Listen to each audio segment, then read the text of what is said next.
I will now call the Dunsmuir City Council meeting to order on May 6th, 2021 at 6:02 p.m. Councilman Lucchese, could you share your screen and throw up the slides? I have them updated. Yes, let me grab those. Wendy could probably do roll call while I get those if you want. Yeah. Councilmember Ars, Here. Councilmember Deutsch, Here. Councilmember Keisler, Here. Councilwoman Lucchese, Present. and Mayor Bryan. Present. Thank you.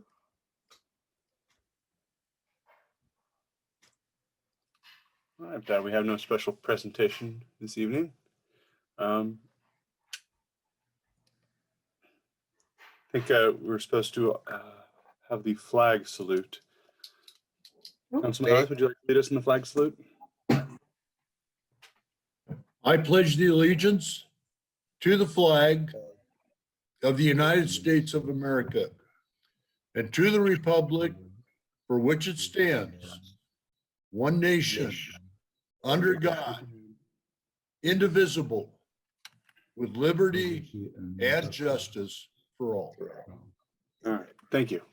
So I'll now open up general public comment. This is a time for members of the public who are on the meeting to have 3 minutes to talk about anything that is not on the agenda specifically, anything generally with the city, or anything that's on the consent agenda. The consent agenda is the check register from April 10th to April 30th.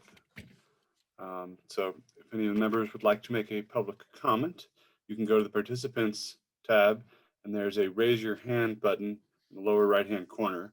Hit that, or if you're on the phone, hit *9 and it'll also raise your hand.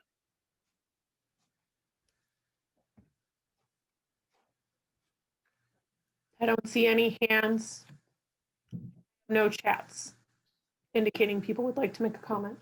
And Okay. I received no letters. All right, well, and there'll be more opportunity to comment on the items that are on the agenda later on. I'll now close general public comment for this evening.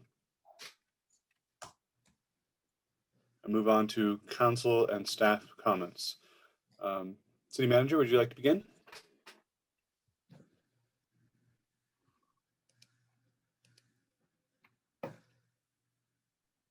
Yes. So just a rundown of kind of a lot of the stuff that has been lingering for a while. So we are finishing final drawings for the Mossbury Falls, hopefully this week, and submitting them to UP. And if they accept them, the next step is starting negotiations for hopefully a low dollar lease annually for access to the Mossbury Falls. I've been working with the Trail Association on the wording of signage for Hedge Creek and Mossbury Falls for people to watch out during high water events, and where they should be, what areas in particular are dangerous. Wording those and getting them ready for fabrication. The Butterfly Bridge project is on track. Airport runway reconstruction is well underway and we're well ahead of schedule. Our plan was to open by July, and again, we're ahead of schedule and we think we'll be able to finish about 2 weeks early. If you've been driving around town, you'll notice a lot of traffic control, and that is for SNL construction for the replacement of water lines and mains for our water replacement project. On another front, we're having an issue with the long time it's taken since we've applied for coronavirus funds coming to us and not getting that, the actual award. And, I've talked to a couple of our representatives and we're pushing for a state legislative session. I don't know if it's going to help us in the short term, but it seems that any larger entitlement city has gotten their coronavirus relief funds, emergency coronavirus release funds, haha, a long time ago. And there's this divide between these entitlement cities and more rural areas. And we're trying to get a state legislative session to again hammer home the point that smaller communities need the money first. But with that said, we did get notice that we've got an award of our $250,000 in economic development block grant funds. We just need to get the final paperwork from the state and set up a loan committee, with Siskiyou Economic Development. And we also got word that we were awarded Coronavirus One funds. And again, we just signed paperwork for that. So we're waiting for the final paperwork to come back to us. And then we can start rocking and rolling and get some of that money out of the door. But we're still waiting on Coronavirus 2 and 3 funds. Trying to think what else. We got signed a grant for $9,000 in what's known as CRISA funds to help mitigate losses up at the airport due to COVID. And we're still waiting on guidance from the feds on, there's supposed to be a bit of paperwork that each municipality is supposed to sign and forward that says, yes, we want the stimulus money and we can use it. And right now that those forms haven't been issued and guidance hasn't been issued, even though we've known about the stimulus package and how much we're going to receive as a city for, 2 months now. So stay tuned on that. And those are the big things. Thank you. Are there any questions for City Manager? All right, thank you so much, Todd. I see that Sergeant Kubowitz is on the line. If you'd like to share a staff report. How are you guys? Doing well. It's fine. How you doing, sir? Good. So I don't have nothing to report. This meeting, I'll have all my stats, but I did attend a couple meetings in the past week, the Dunsmuir Community Care Team and the Railroad Days. It sounds like everything's going good. As Bruce knows, I think I took up a lot of time talking about law enforcement. It was okay. Dunsmuir Community Care meeting, but I think it was very productive. It was. And the Railroad Days sounds like it's coming fairly good. I think a lot of things are coming, and the sheriff's office will be there, and I've asked for assistance for the highway patrol to help out with blocking off some roadways, and so we can get the parade going safely. All right, thank you so much. Thank you very much. Anybody Any have any questions questions? of the sergeant while he's on? Thank you, Sorry, Sergeant. anybody have any questions for me? Because I'm actually zooming from Shasta Vista. We're on a major operation out here, so I'm probably going to cut my time short. So if anybody has any questions for me, just let me know. Okay, thank you so much. Appreciate it. We'll let you get to work and Thanks. look forward to the Yeah. next meeting. The next Thanks meeting, we believe, will be Man, in thanks person. for making the meetings, and be safe, man. All right, good luck. Thank you, sir. All right, Finance Director Mickelson.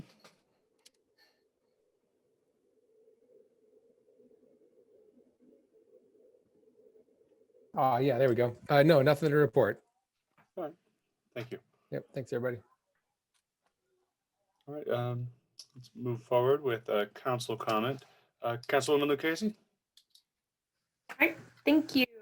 I just want to start off by saying thank you to everybody. I've had a rough couple of weeks and missed the last city council meeting just due to some mental health pieces and just needing a second to kind of recalibrate. And I just have to say I'm really thankful for the Dunsmuir community. Everybody has been extremely wonderful and sweet and caring.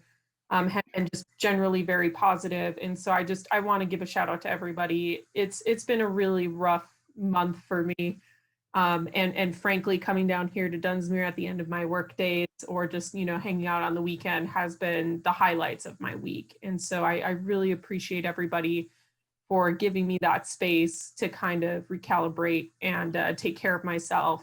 And I really appreciate everybody's really, really nice well wishes. That's been really, really nice. It really does make a difference. And I think it speaks volumes to the type of community that we are, that we're patient with each other and just positive in general. And I really owe everybody that. And I really am thankful to serve in my position on this council for that reason. The people here are wonderful. A couple of updates. Todd and I met with the State Parks Agency Department on the Children's Park. Actually, they identified we weren't using about 12 grand worth of the grant fundings in our original proposal. So we're actually adding an additional module to the Children's Park original proposal, which is a younger kids play area, which we didn't think we had funding for. And then we'll be also adding some landscaping as well for any unused funds. So hopefully we'll be able to do some landscaping, possibly put in a sensory garden, which is kind of an interactive garden with different scents, smells, textures for kids and adults to enjoy. So we'll be looking forward to that. So that was really good news. We're moving towards getting a final agreement with the State Department to start doing a early payment process for the escrow and the purchase of the property. So we're just working on some fine tuning for that proposal, and we should hopefully have a signed agreement prior to the end of this month. And we can move forward with the Children's Park property acquisition and update. So that's good. And then Todd got most of the Mossbury Falls stuff, so I'm not going to harp on that at all. But I do have to say there are 2 Proposition 68 grants that are going to be closing in November of this year, both 2 different grants. One is the Regional Parks Grant, and the other is the Recreation and Tourism Program, both of which would cover the Mossbury Fall project and the supporting structures around it. So I know we've talked about the needed improvements to possibly having a larger parking area, possibly having bathrooms, other supporting features. And so if we are awarded one of these grants in November, we could possibly have that all paid for, planning, engineering, and construction. So I will be working with Todd and the Trails Association to start putting together that planning process. We will be required to do some public outreach related to what some of those other needs are for the area. So we will be doing a couple of different planning pieces. We do have to show some outreach for the planning effort for the grant application. But I'm really hopeful the Regional Parks Program grant is perfect for what we're looking to do. So I'm really hopeful and hopefully going to continue to work with the Parks Department at the state to increase the amount of funding that we get to finish off that project. So that's really, really hopeful for that. And talking to a couple of different people at the state that the Mossbury Falls Trail, if we're able to get a real estate agreement before the end of this year to be included in that application, we have a really, really good chance of getting those grant dollars. And it's a maximum award of like $3 million. So we could easily be able to do a number of improvements up in the Hedge Creek, Mossbury Falls area. So I'm really hopeful for that and kind of shifting over to focusing on preparing that grant application and working with everybody to try and make sure we get all of the needed supporting structures for that. And that's all I have for comments, but I will also have finance updates. And Bruce has an airport update for the committees if he didn't do that last time, because I don't think we had met at that point. But anyway. All right. Thank you. Mr. Mayor, question? Yes. Juliana, you were saying that we possibly may get bathrooms at Children's Park? No, I was talking about Hedge Creek Falls and Mossbury Falls. So the grant application is for any new trails or park features, and it could also do supporting facilities as well. So if we did want to do more supporting facilities like parking areas, if we wanted to have, you know, the program is pretty extensive what we could put up there. It was just a suggestion. It's not something that we need to do or will do unless people would like to have something like that. I know we have a porta potty up at Hedge Creek right now. But that's for the Mossbury Falls Hedge Creek project. Okay. So Yeah. what We have no projects to where we could maybe look at a bathroom at Children's Park. It's been brought to my attention. I'm just throwing this bug out there. Maybe we could look at it down the line.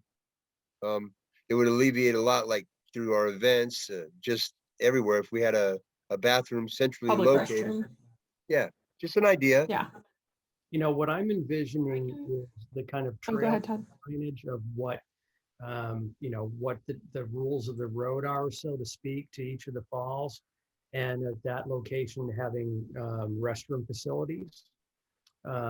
So, you know, like you see in, you know, at many trailheads. So anyway, Right on. Okay. Yeah. But yeah, I'll keep my ear to the ground in terms of other bathroom structures. Well, thank you all for all your effort.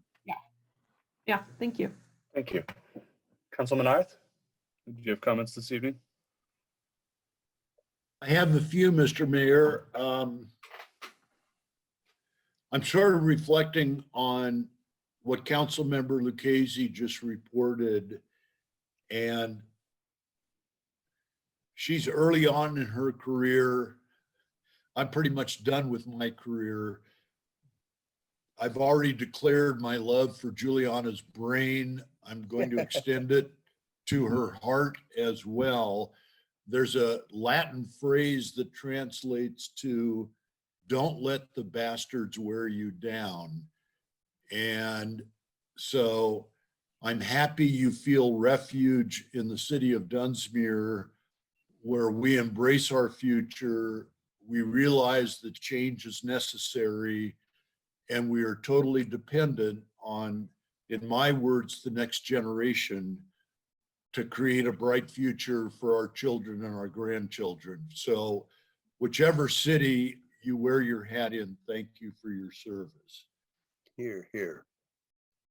The newspaper this week carried the article about the funding that the Upper Sacramento River Regional Water Action Group has achieved. The largest award out of nearly $3 million in awards went to the city of Dunsmuir. And even though Juliana is the city planner for the city of Mount Shasta that came in second with their project at slightly over $1 million, at the end of the day, the city of Dunsmuir is going to be able to credibly say, we have the best water on earth. We're going to have a complete new intake facility at Mossbury Falls, funded by others in the interests of the public. And I hope the picture of Mossbury Springs in the paper makes it to our website. It's absolutely an extraordinary miracle of nature. And I think this is a huge step forward when combined with the future of Talendale Park, the Mossbury Falls area, Kantara Loop, all the way up to Box Canyon Dam. I hope it achieves the stature of a small natural nature preserve to be enjoyed by locals and the public forever. I think we are on the brink of doing wonderful things. Yes, it's a tenant of mine, but the Cobra Lily did in fact open on Cinco de Mayo yesterday, and they're still dealing with the red status that Siskiyou County finds itself in. But I raise it because the mayor has offered to be part of a ribbon cutting effort for probably 3 or 4 businesses, new businesses that'll be opening in Dunsmuir over the next 30 to 60 days. And I hope all of us, staff and council members, do our best to go meet the new business owners and indicate we're in this together and try to envision a supported future for Dunsmuir's fragile local economy.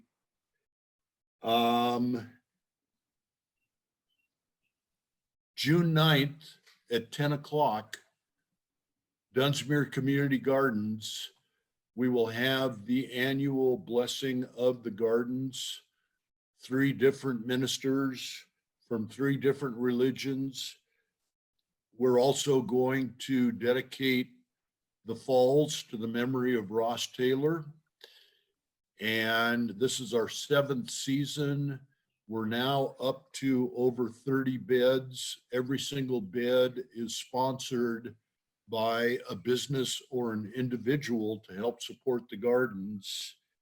And we feel very good about the path that we've charted.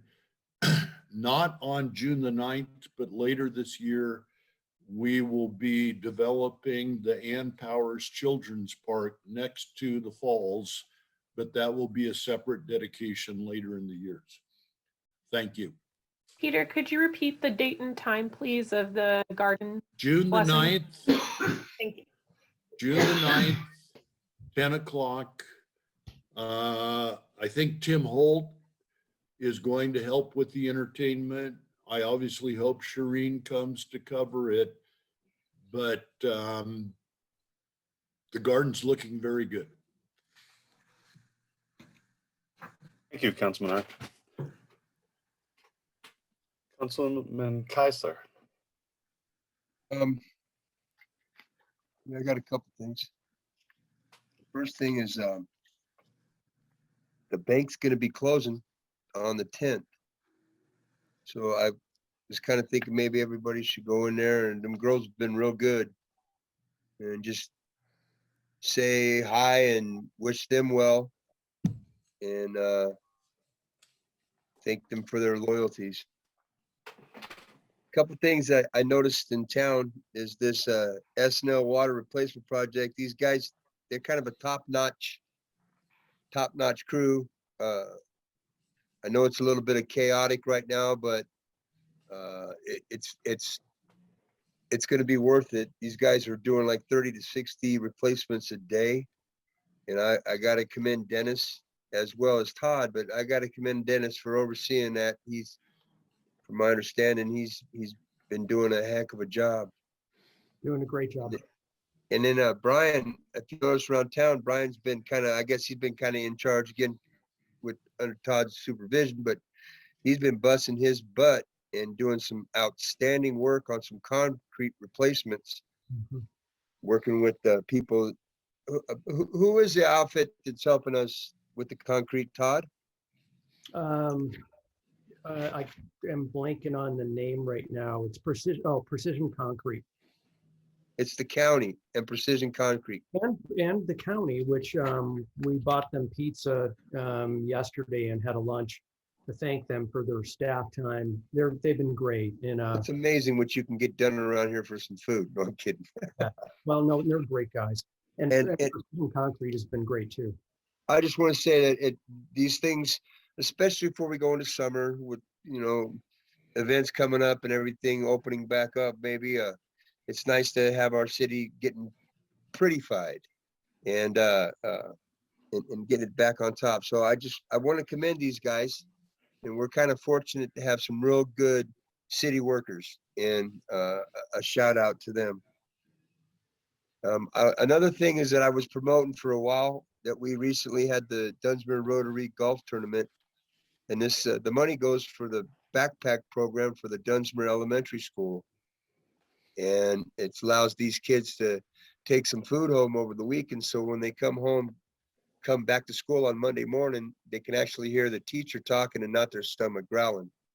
It was a great turnout, and I want to thank all the businesses that supported and threw in their donation for the T sign. And I think on behalf of the school, the Rotary, and all the kids, we want to say thank you. And that's about all I got right now, Mr. Mayor. Thank you for the time. All right, thank you so much, Councilman Geisler. Councilman Deutsch. Thank you, Mr. Mayor.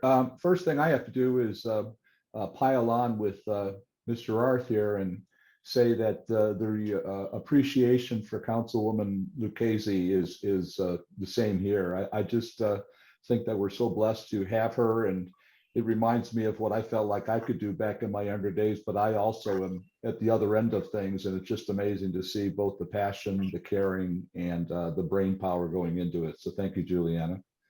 The other thing I wanted to bring up was the chamber had a retreat. I went to their last meeting, and then during that meeting, we talked about coming up with a updated list of all the different businesses and bouncing it back and forth with the records in the city so that we have a comprehensive look at all the businesses so we can begin to reach out to them. So they're going to be taking on that. And so Wendy, I think you can expect Mark Raleigh to come in and work on that going down the line. But they had a visioning exercise to see where they're going to go in this new world. The one thing that I do have to point out is that this is something that's going on in every city across the country right now, kind of a change and evolution and what the chamber means and what it does.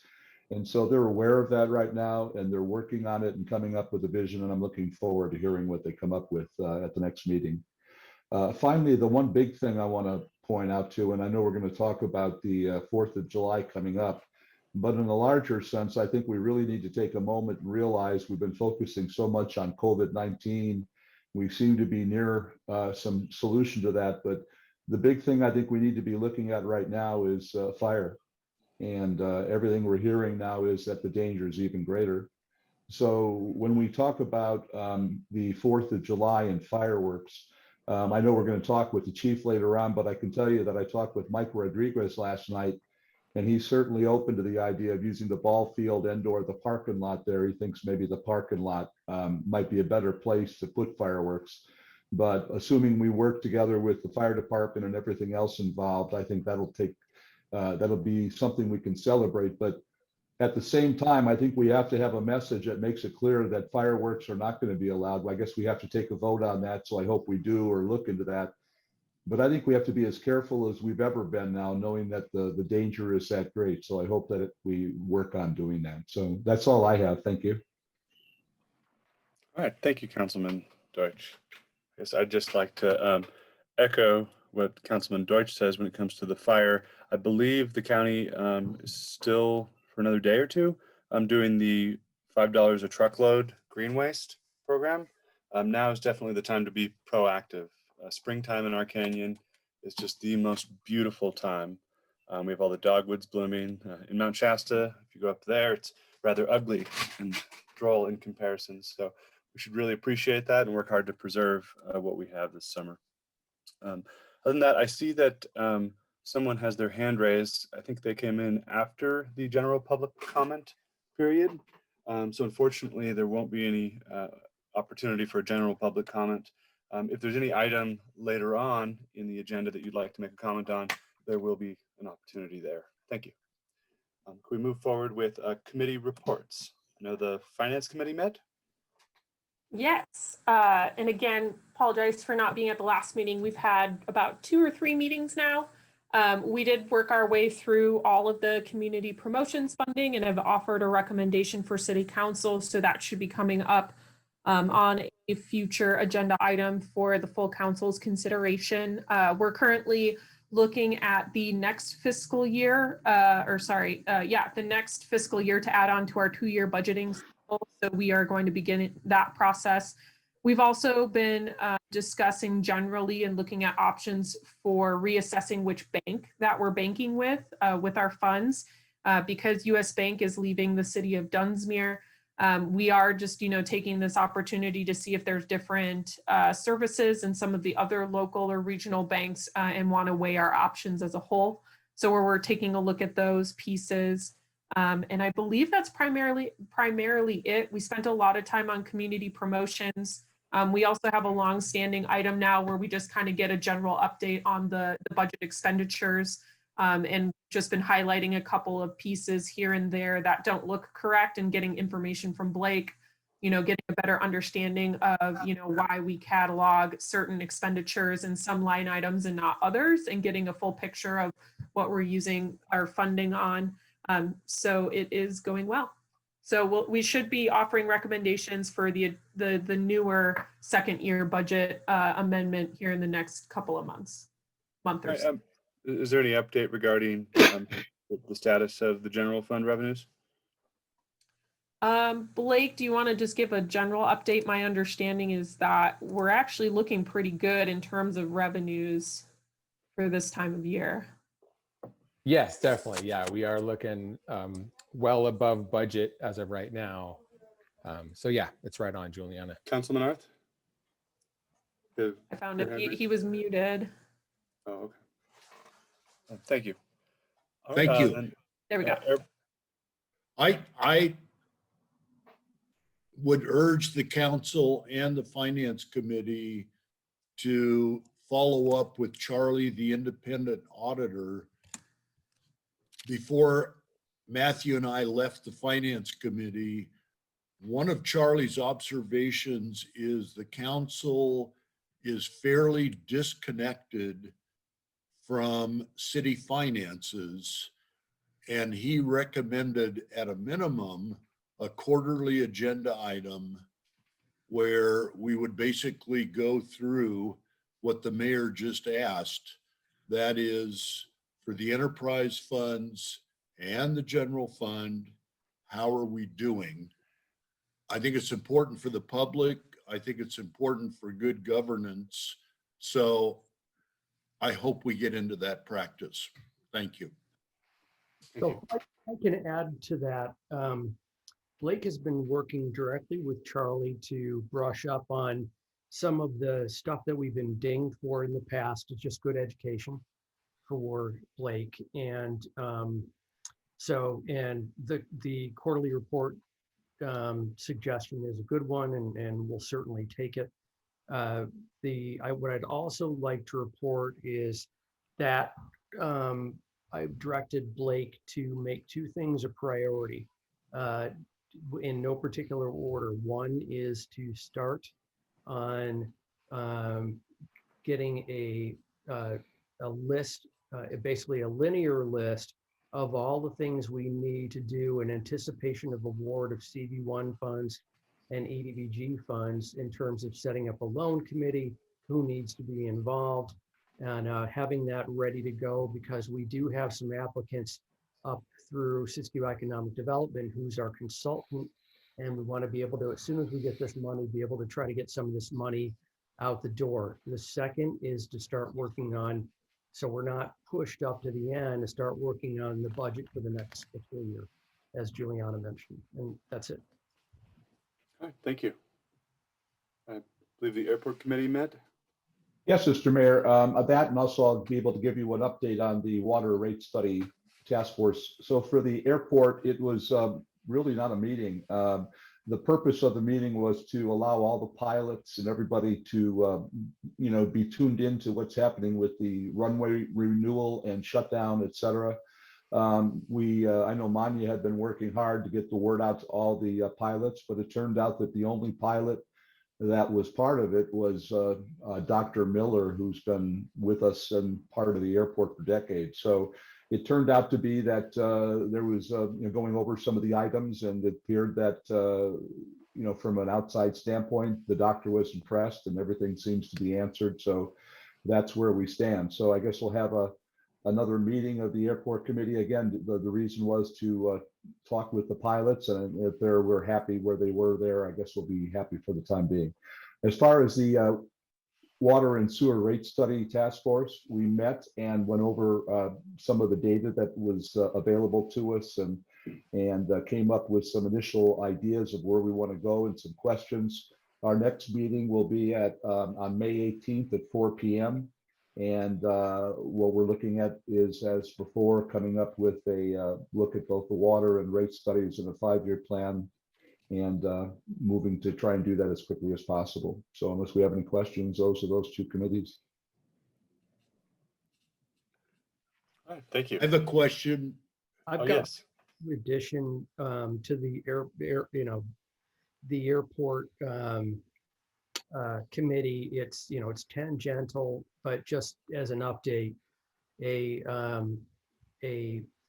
lease with what we consider reasonable terms for the gun range has been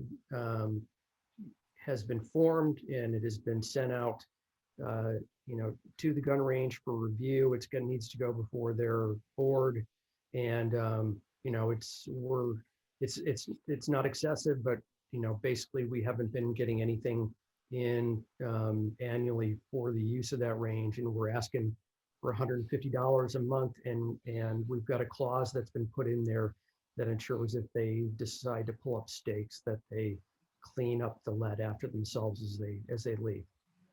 FYI. All right, what is the duration of that lease and options included? Is there any?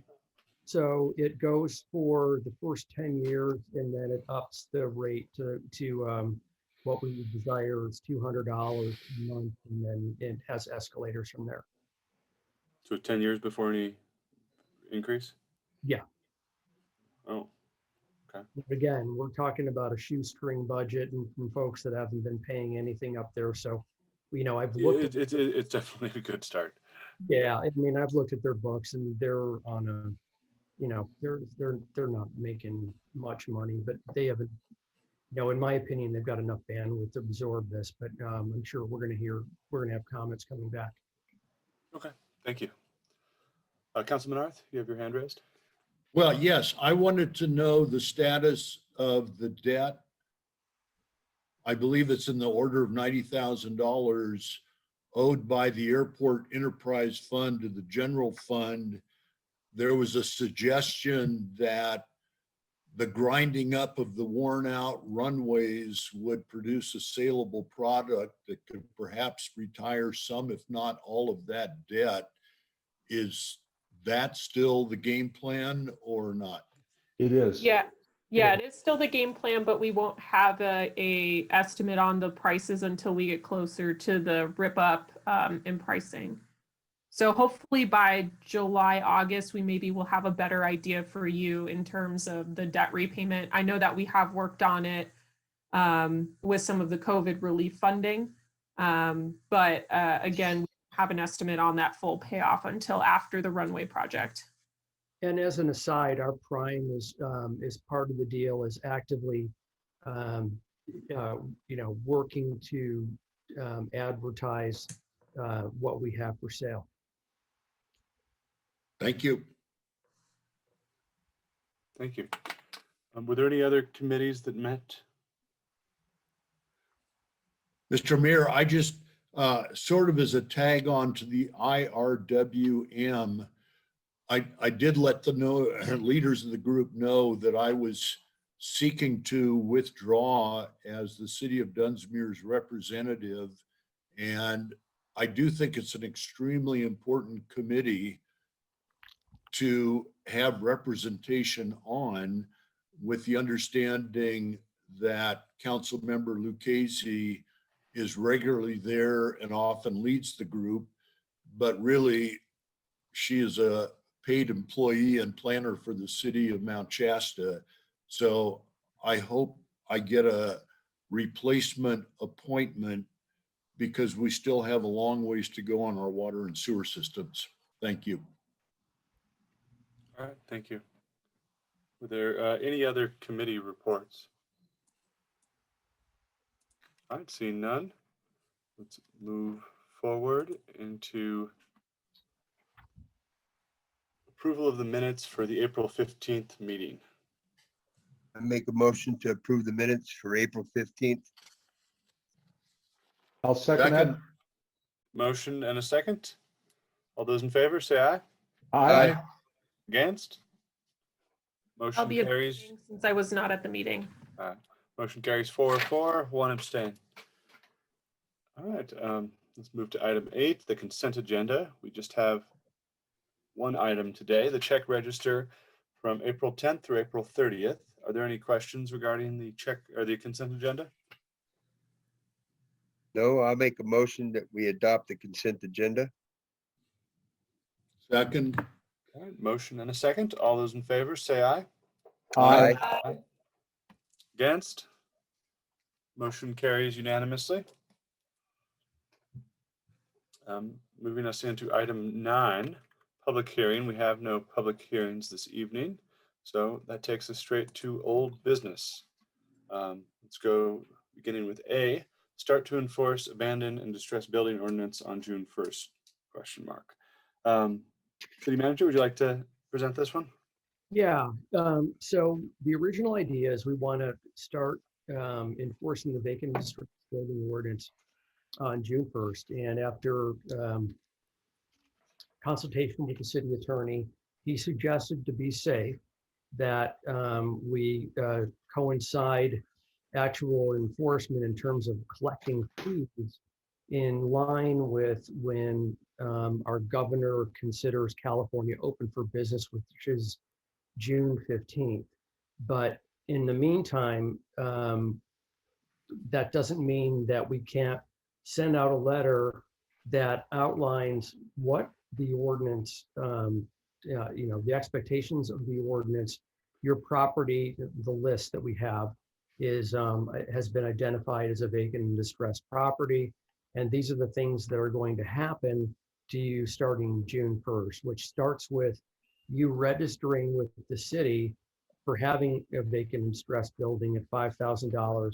And that triggers the next step, which is within 30 days, you need to offer access to your building to look at code enforcement issues, including making sure your building is closed up so nobody from the outside can get in. You're taking care of the property, you're removing weeds, there are no combustible materials. And basically we're bringing the building inspector in where we've never been able to get a look at some of these structures and cite them for anything that is deficient and anything that may be considered, a potential tear down because it's structurally unsound. And then that triggers after, that ticket or list of items that need to be addressed. If they're not addressed within 30 days, there is a fine levied of $5,000. If you haven't addressed it within 60 days, you are levied a fine of $25,000, and it just goes up from there. And what we find ourselves in a situation, and the beauty of the way this works is, once we're starting to rack up these fines, and a lot of these folks are out of state or unwilling to move, there gets to be a tipping point when the cost of these fines is more than it's worth carrying that property. So you get people to either, rent that property, do something with it, or sell it. And, originally the plan was to look at if people aren't willing to pay their fines that are levied against them, it would be a lien against their property tax bill. I'm going to talk to the county tomorrow to see if we can actually attach those fines directly to their annual property tax bill, which is a lot more immediate, and it will get people's attention. And it's done in other cities, so I don't understand why it can't be done here. So long story short, well, it's our attorney's opinion that we can't start collecting these fees until June 15th. We can certainly send a summary of what was passed, when it was passed, what the purpose is, and what the fee structure is, and give people a head start to, to get moving if they care. And if they don't, then they know what torpedo is going to hit them.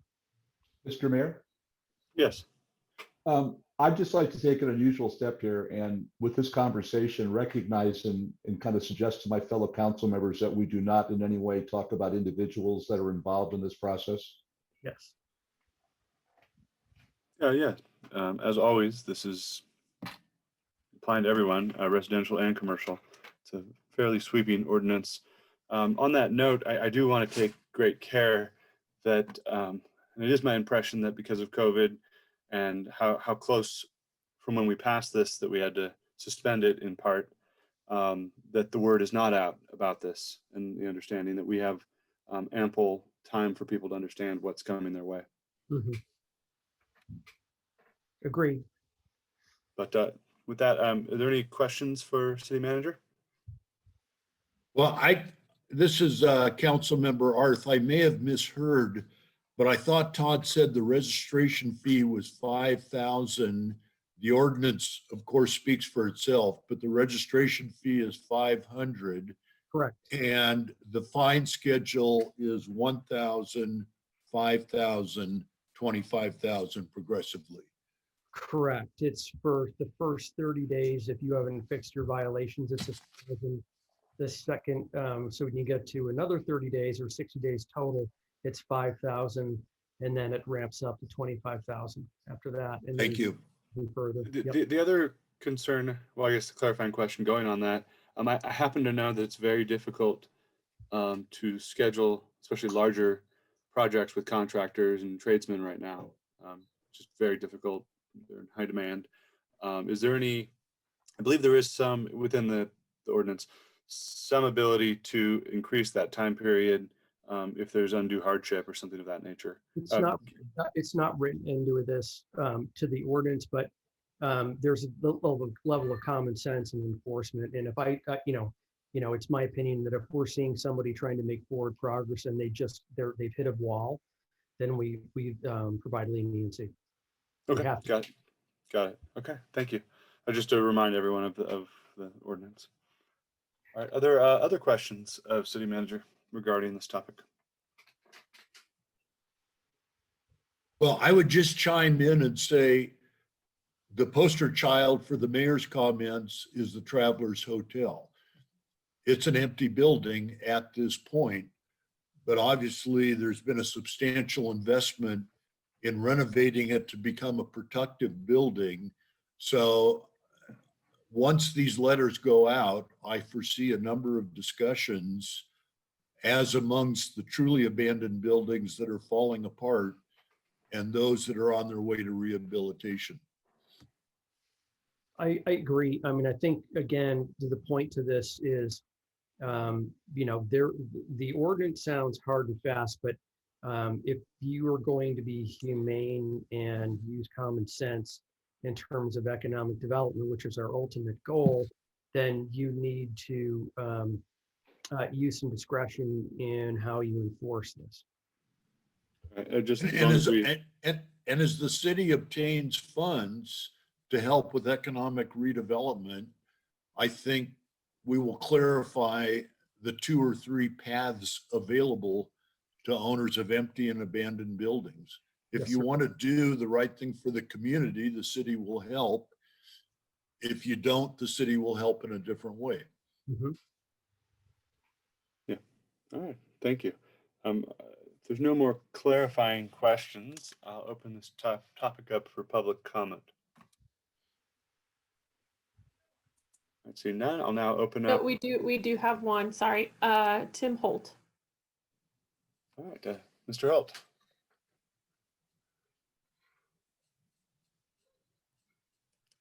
Yeah, Can you hear me? yes, sir. Tim. Okay. Yeah, I just want to say generally that it's very encouraging to hear about a city moving forward at this meeting in terms of Mossbury Falls. Some very encouraging news there, which I didn't know about until today. So if that goes forward, we're going to have all these people coming through Dunsmuir and through our downtown. And of course, we want them to see a thriving downtown with lots of open storefronts and thriving businesses. So that brings us to this agenda item. What we've needed for a long time is city taking proactive steps to achieve that end of a thriving downtown. And, I just want to say that I think this vacant buildings ordinance and what apparently is going to be enforcement of it very soon is going to take us, how can I put it, more steps in that direction than I've seen in the 26 years I've lived here. So this is a happy occasion for me to be able to support, what the city is doing here. So that's all I have to say. Thank you. Thank you. Thank you. And I do not see any other hands. No further public comment. Thank you, Mr. Holt, for that. I will close public comment and we can proceed with discussion and possible action. I think staff is just looking for direction on this one. I'd like to thank staff for getting us here, Mr. Mayor. Yes. Thank you, staff. Well, does it take a motion to endorse what the city manager has put forward? It can't hurt, but Because I so move. I'll second. All right, because the motion would be agreeing with the city manager's timeline of beginning enforcement middle of June, but sending out the letters as soon as practical. All right, motion, is there a second? I seconded. Okay. All those in favor, say aye. Aye. Aye. Against? Motion carries unanimously. Go to item B, Business Improvement District. Todd, let me find him. Sorry, he got muted. Just, what is that page? So this is, it is the way we left this off at the Lance Council meeting and in discussions is, again, relaying my discussions with Mark Rowley and we've had other discussions about what a bid will do for us and, talking to Mark, talking to some other folks. The best way we see forward is for this to be a nonprofit organization. And, what I'm proposing is when we get coronavirus and stim dollars in, it's inexpensive. And Mark and I both have worked with this company, consulting firm Civitas, and they're in the business, among other things, about evaluating and forming a framework for all the steps you need to take to form a bid and the feasibility of it. And, given the nature of your city and the assets that you have, they'll tailor it to your community. And my suggestion is, I think we're going to get a lot more bang for the buck. And this is not knocking the chamber out of a business improvement district, that we have a professional coming in and saying, hey, these are the steps forward you need to take, and this is how you should be structured, and these are the things that you should be assessing, and this is how you move things forward. And they'll ask, what are the elements that you want to include in the business improvement district? Do you want to have design standards? Do you want to have similarity between street furniture, or are you just looking to pool your dollars for advertising? And it's all these options that, in talking to the business owners, figuring out the direction that they want to go, because the more things that you take on, the more expense the bid takes on as well. But I think having the professionals to guide us through this and help us set it, tell us what we need based on our comments, is probably the best way forward. Okay. Do you have a rough idea of what that would cost, or would we just put it out to bid or contact them? We need to put it out to bid, but in the past, I've talked to Mark and his numbers jive with mine. It's $4,000 or $5,000. Oh, So that's not as bad as I thought it would be. Mhm. For very useful information. Okay. They're a company. Other questions, City Manager, on this subject? Councilmember Arth has his hand raised. Well, I guess both to the presiding officer and the city manager, I'm in total agreement with the city manager's assessment. And of course, it stems from trying to protect the historic district.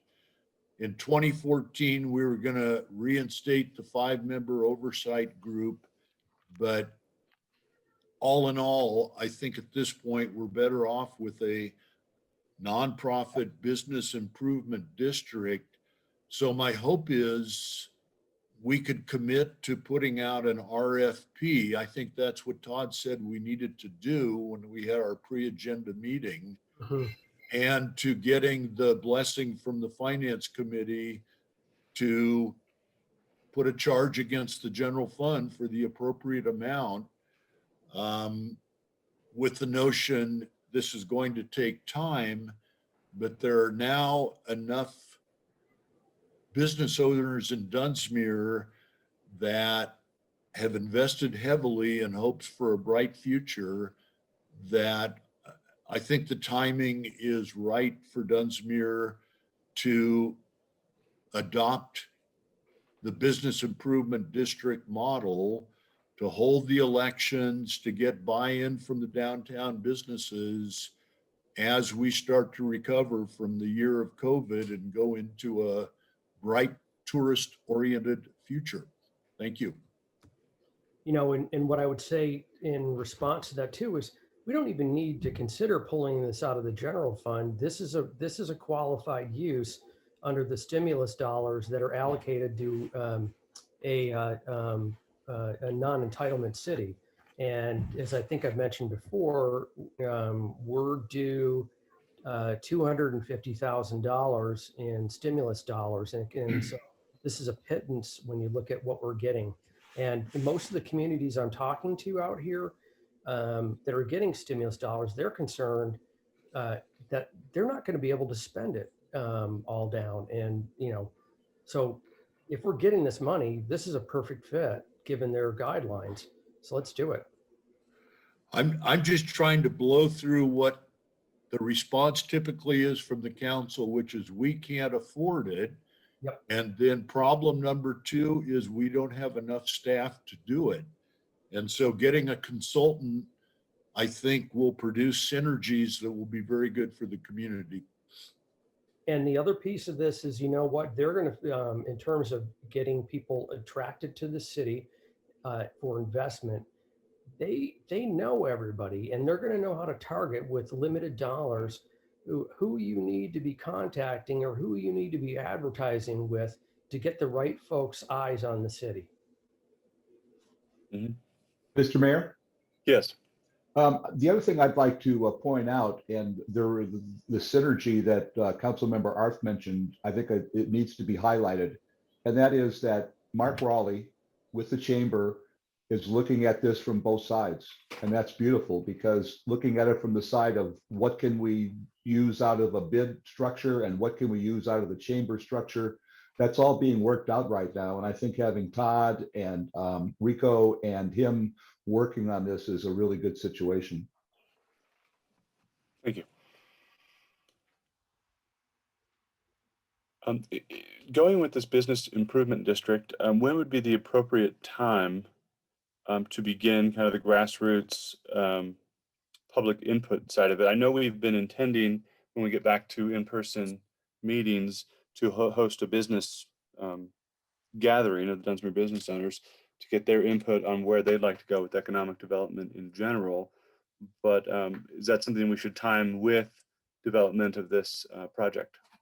Great question. I would say my big 1, 2, 3, and there's 1A, 1, 2, 2A, whatever.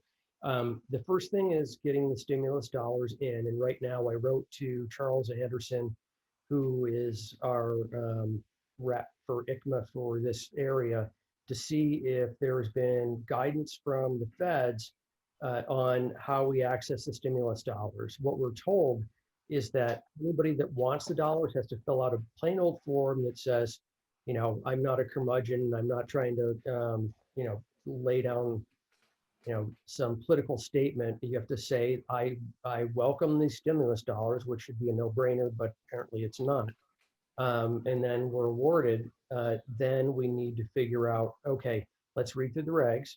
Let's see how we need to get this stuff out the door. And with, and Juliana's going to touch on, I think, on the visioning and getting people together about the needs of the business community and a discussion about economic development.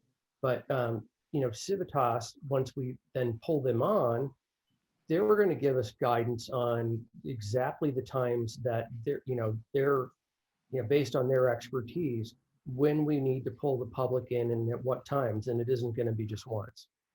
Okay, thank you. That was very enlightening. Are there any more questions or comments on this item?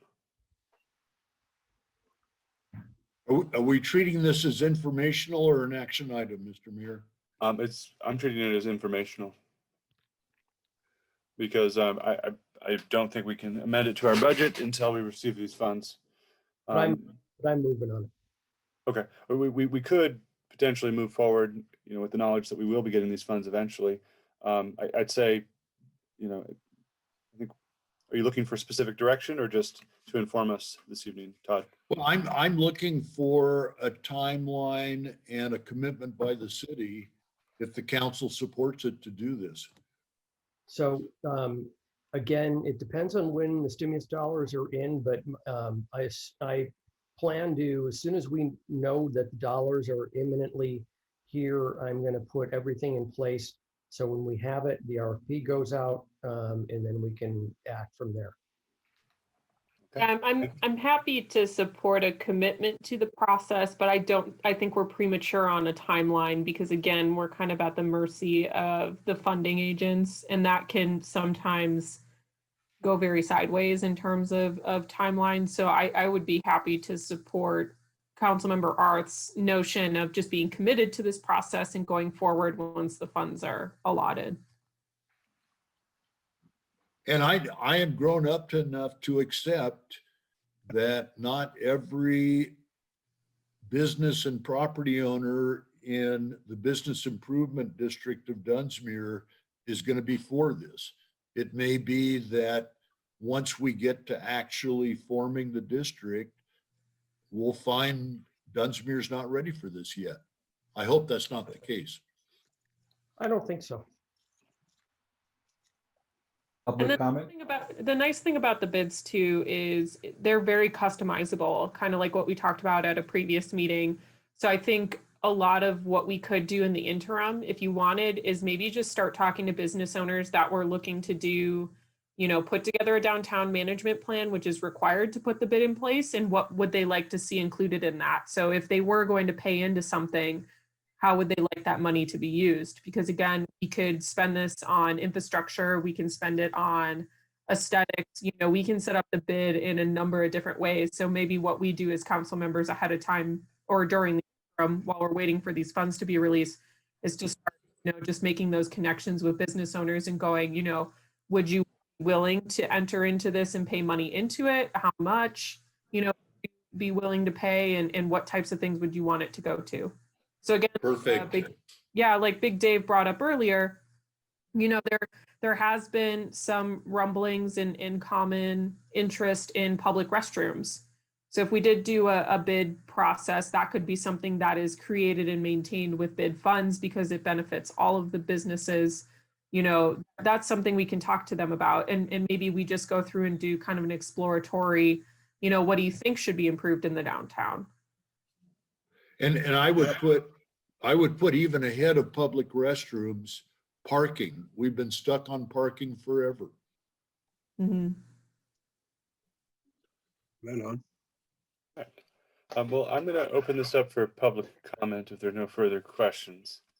If anyone would like to make a comment, go to the participants tab and hit the raise your hand button, or hit *9 if you're dialing in. I do not have any hands. All right, seeing none, I will close public comment. And since there's no action beyond us, I think, unanimously having consent on moving forward with this process and hoping for the funding to arrive soon. Let's move to item C, economic development discussion. Councilwoman Lucchese? Thank you. Okay, I think we've got this all up. You can see the PowerPoint. Cool. All right, thank you guys for, again, being patient putting this together. I kind of took a different, let's not do subtitles. Let's not do that. Sorry, I just hit something. There we go. Okay. So what I did is I kind of backed up and I just, ran through an economic profile of the city using some of the data that's available for our economy, just to give people, just to kind of continue this bigger discussion about economic development. So I'm just going to cover some basic economic development terminology for people. And I did a snapshot analysis of what's going on in the city. Actually, it was kind of interesting. I was telling Todd a little bit about it earlier today. And then a couple threats and opportunities just based on the data.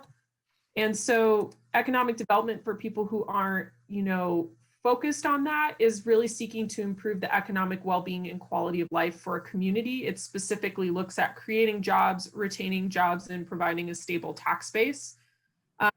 talk about economies, one of the things that as a small city we have a difficulty of doing is realizing that the economy is much larger than us. And so we do have to take a regional approach to economic trends and industries and employment, because basically trying to compete with the other small cities to do the same thing as them is just going to basically rotate people through the small cities, as opposed to looking at a larger pool or what we call a metropolitan or micropolitan area. We are not included in either, unfortunately. The closest two metropolitans that we have are Medford area and Reading area.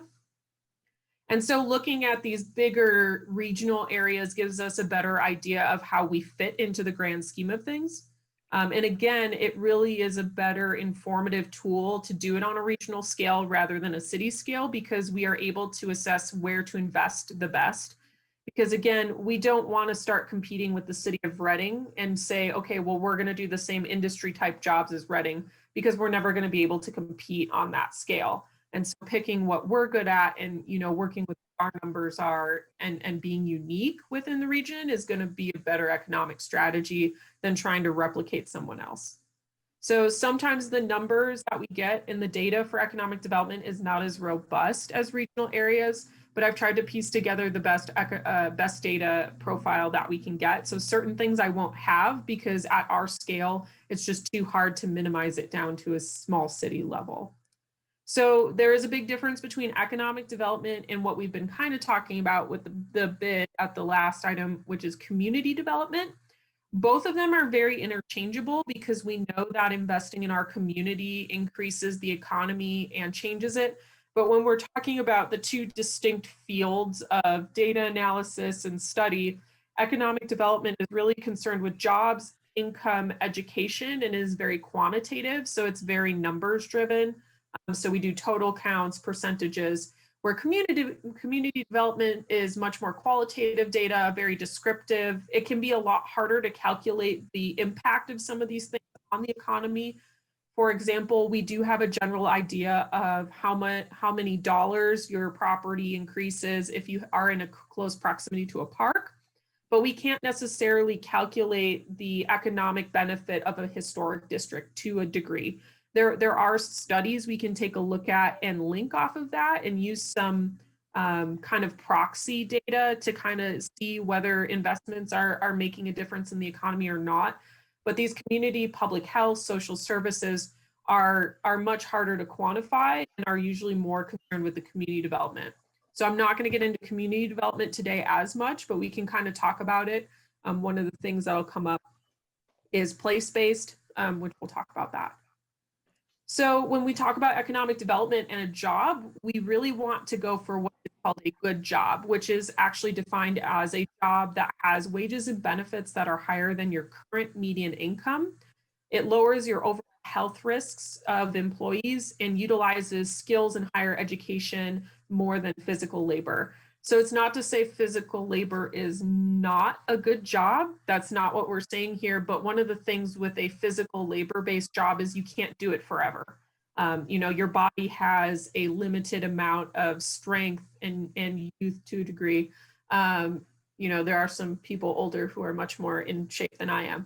But those jobs are very hard on the body physically and cannot be sustained for a long-term time. And the care of that individual at the end of their life tends to be lower than someone who is able to have what we call occupational therapists, which are people who help them, you know, deal with lifting heavy objects and making sure there's good overall health protocols in place to lower that overall issue. So for example, you know, I did a lot of this in the Midwest. And so we talk about, you know, creating jobs for a slaughterhouse versus creating jobs for an office company. You know, even though the slaughterhouse jobs may pay really, really well and may even be over your median income, the amount of physical labor and trauma that the body goes through lifting 800 to 900 pound hogs, you know, you have to look at that as being a detriment to that job to a degree. So we do try to focus on people as opposed to jobs. And that's why when we start talking about good jobs, we're really talking about personal well-being and overall wealth. And so wealth is a little bit different from money, where wealth is your ability to invest in yourself, to invest in property, to build long-term financial freedom. And so, and being able to pass that on to future generations and other individuals is a better sign of an economy as opposed to a high-paying job. So we look at a lot of different features for economics. And so I'll be focusing a lot more on the employment side of it, as opposed to, you know, some of the other factors that we think about with money going in and out. So just a really quick overview before we get into some of the data. What I basically found out, which is really interesting, is that Dunsmuir is actually considered a commuter city. We have over, I believe when I was working the numbers, over 70% of the households that live here and are still of working age actually commute out of the city. So we actually have a lot of people living in the city, commuting out to Mount Shasta, commuting out to Reading as well. There's the reverse commuter that we typically think of. The jobs that do exist within the city are service-based, which is pretty typical for a tourism-based economy. We do have a lower level of education attainment, and that's not to rip on anyone or, you know, make anybody lesser. Education is a very complex thing, and not everybody takes to traditional education. Some people are much better at doing some more technical pieces like trades work that doesn't rely on, you know, testing. And so lower education attainment does not mean that we're lesser than anyone else. It's just, it's a economic factor that we take a look at in terms of people being able to move from different job to job or move up within a company, is that we know that those education pieces are typically needed to be able to move up into those positions. So it's just a factor that we know that we have, and it's something that we can work on and deal with it in our own way. So when I do say some of these things are not great, it's not to rip on any specific business. It is not to, you know, negate the amount of work that the people of Dunsmuir give to the community and give to each other. These are just factors that we work with and we need to understand when we're moving forward. So another one is we have what's considered low economic resilience. So we are not a diverse economy. We do not have a good array of jobs over a number of different sectors. And this is important for if like a business goes out of the city for any number of reasons. For example, going back to our slaughterhouse in Iowa example, it happens to a lot of small towns where you're basically employed by one employer. What was the big one? Oh, I did also do one with a Jenny O factory. So it was a turkey slaughterhouse and turkey farm, and it employed 145 people, and Jenny O just decided to cut the plant. And so not being able to absorb those jobs into other sectors is a huge issue for our overall long-term success economically. So that's where economic resilience comes in. And then finally, we have what's called place-based economic assets, which is basically Mossbury Falls, our proximity to Union Pacific for train enthusiasts. These are things that are very unique to Dunsmuir that cannot be found anywhere else. And if we were to play up those assets or maintain those assets in such a way, like the 1727 train, which looks beautiful, by the way, those are things that are going to overall help the economy stabilize and give interest for people coming in. So it does complement our service-based industry well. So the commuter piece is really interesting. So what I did was, this is pre-COVID 2019. These are jobs by sector. And so you can see here a majority of our, oh, it's not showing my PowerPoint screen. Thank you, I was Wendy. wondering about that. I should have said something earlier. It's okay. Can you see it now? Yep. Yeah. Oh, okay, cool. All right, sorry. Here's all my pretty other slides if you want. I'll send you guys a PDF of this too, and you can put it on the website if you want. So here are your job numbers. So you should see a big pie chart. And so you can see here again, service-based industry, accommodation and food services. So there are hotel, motel, and all of your restaurants.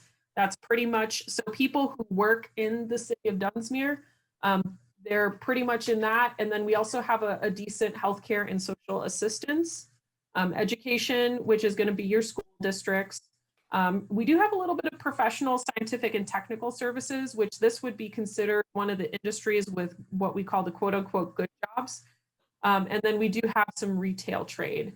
Retail, we typically see in service-based economies having a larger chunk of the pie.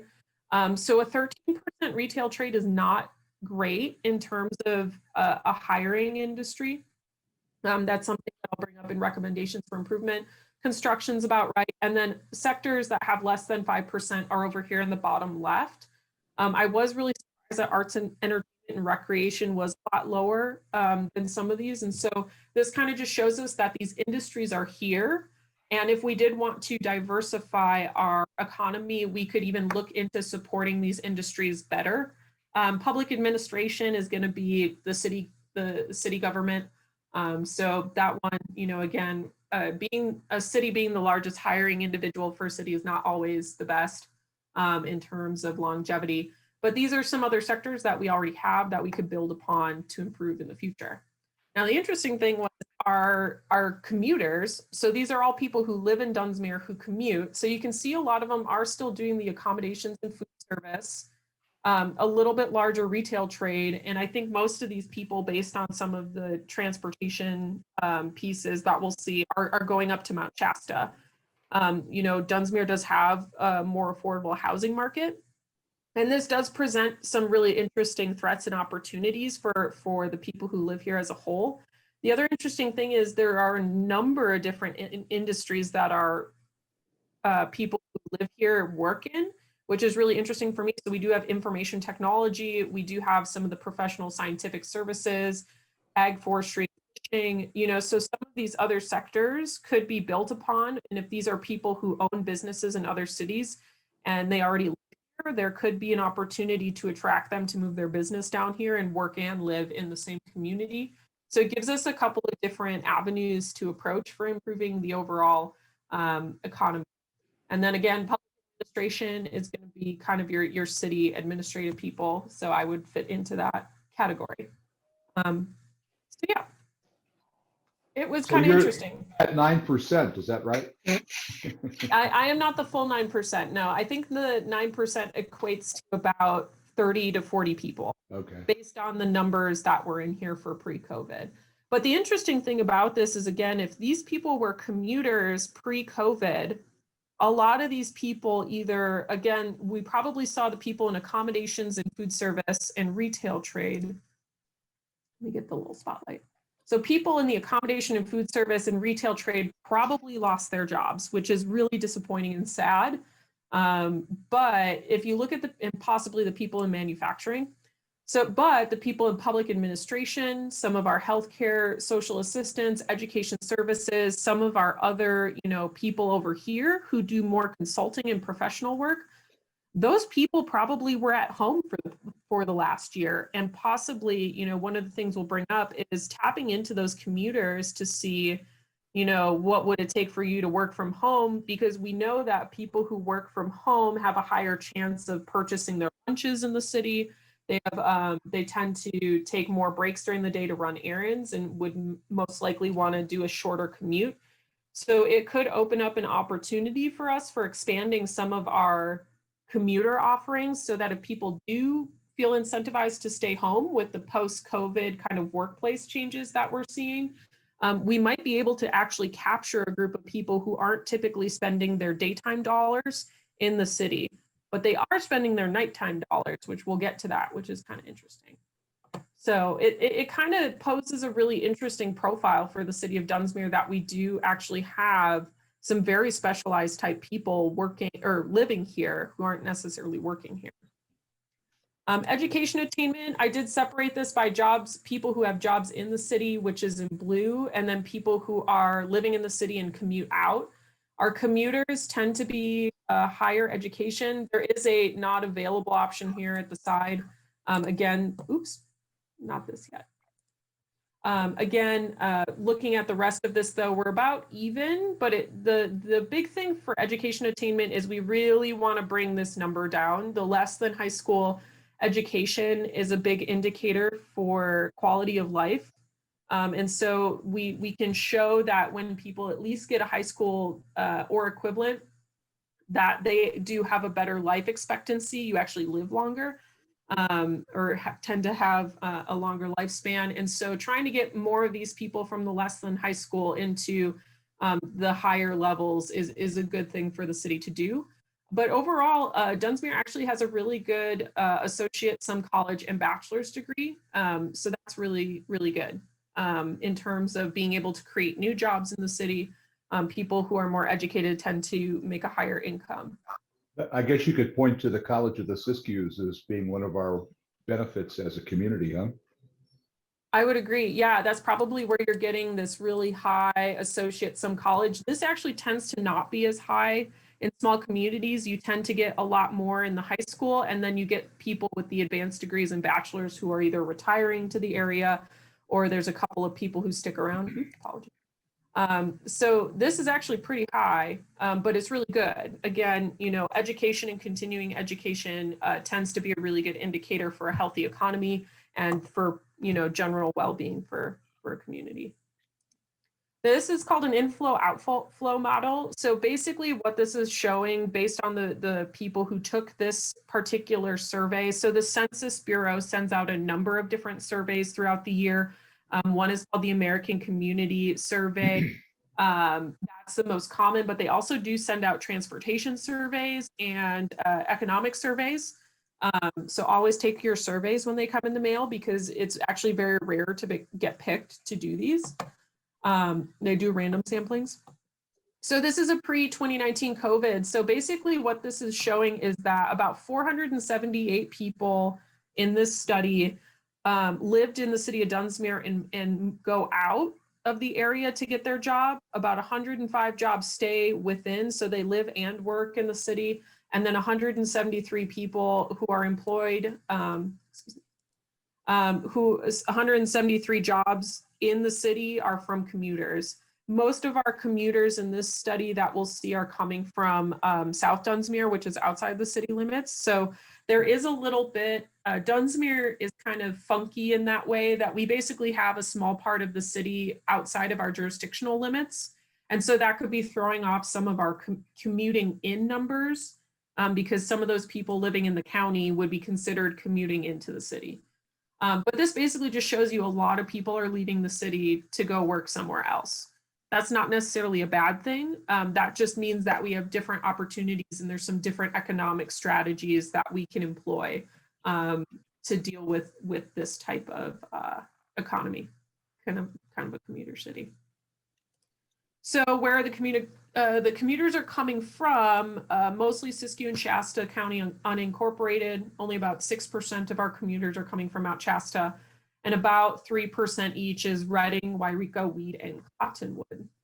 We did have like a 0.1% from Susanville, which that's a hell of a drive, but they do exist for different reasons. And then this is a radial distance breakdown.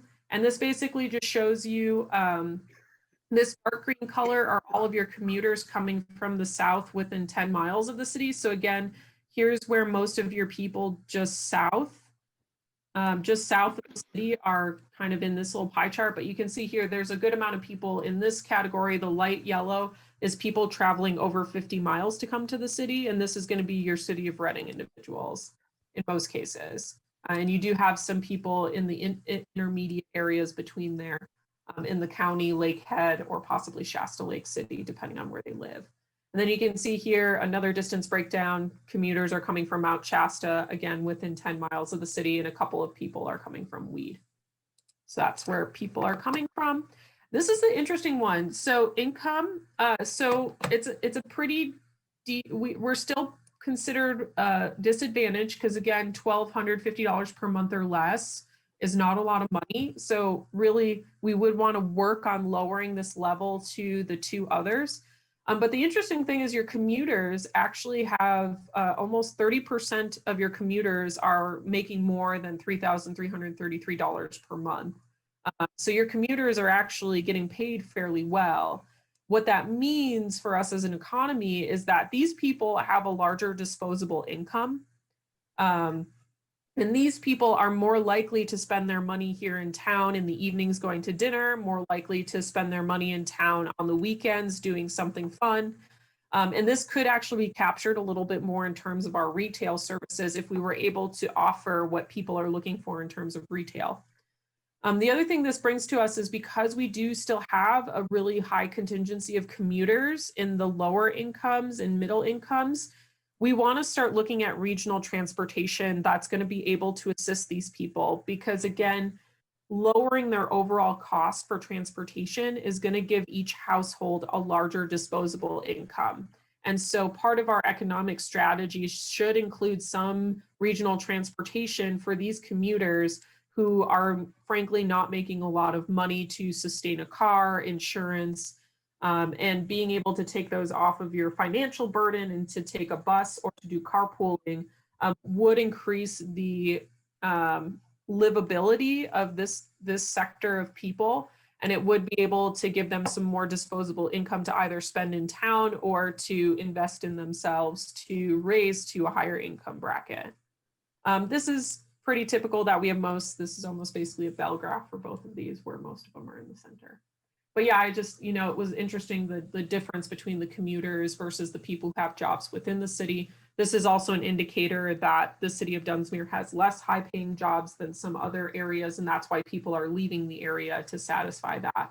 This could also be an indicator of specialty jobs. So again, information technology, professional scientific services, those people are having to leave the city to do their jobs somewhere else.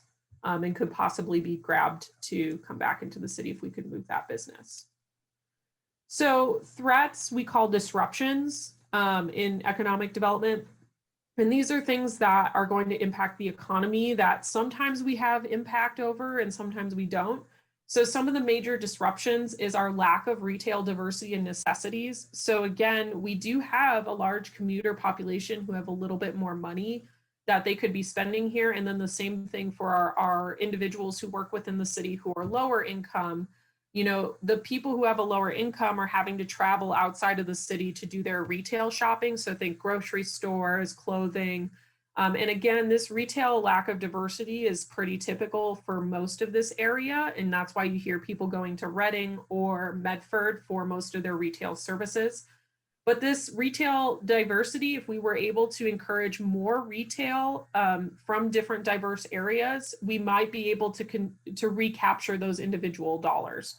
So if I have $10 to go spend on groceries and I go up to Mount Shasta to buy those groceries, Mount Shasta basically gets my money. But if I'm encouraged to shop local and to come down here to Dunsmuir Super, that $10 stays within our economy, and keeping those dollars and getting rid of what we call leakages can overall help our economic diversity, as well as overall help our residents in obtaining the things that they need at a potentially lower cost. So this, again, lack of retail diversity goes to the same thing. We don't have a bank in the city, which is a huge deal, or US Bank is leaving. So that's something we need to work on in terms of diversity of retail. Weather dependent, disaster prone area, we can't help that, but it's something that impacts our economy and we need to understand that. We have very little long-term employment support. So again, we don't have a lot of long-term employment-based jobs. Most of ours are service-based. And again, this really just points to we need to diversify our economy to make sure that when we do have bad weather years, that we still have people working, we still have the economy rotating through. Some of our opportunities, though, we have very high paid commuters with specialized jobs. We could either capture those people with work from home, or we can try to, build our weekend offerings to keep those people in town on the weekends, spending their money that they make outside. COVID-19 work from home could be an opportunity. People are changing the way that they work, and a lot of businesses are realizing they don't need a brick and mortar place. And so work from home could be an opportunity for us to build a much more diverse economy with a number of people living and working here.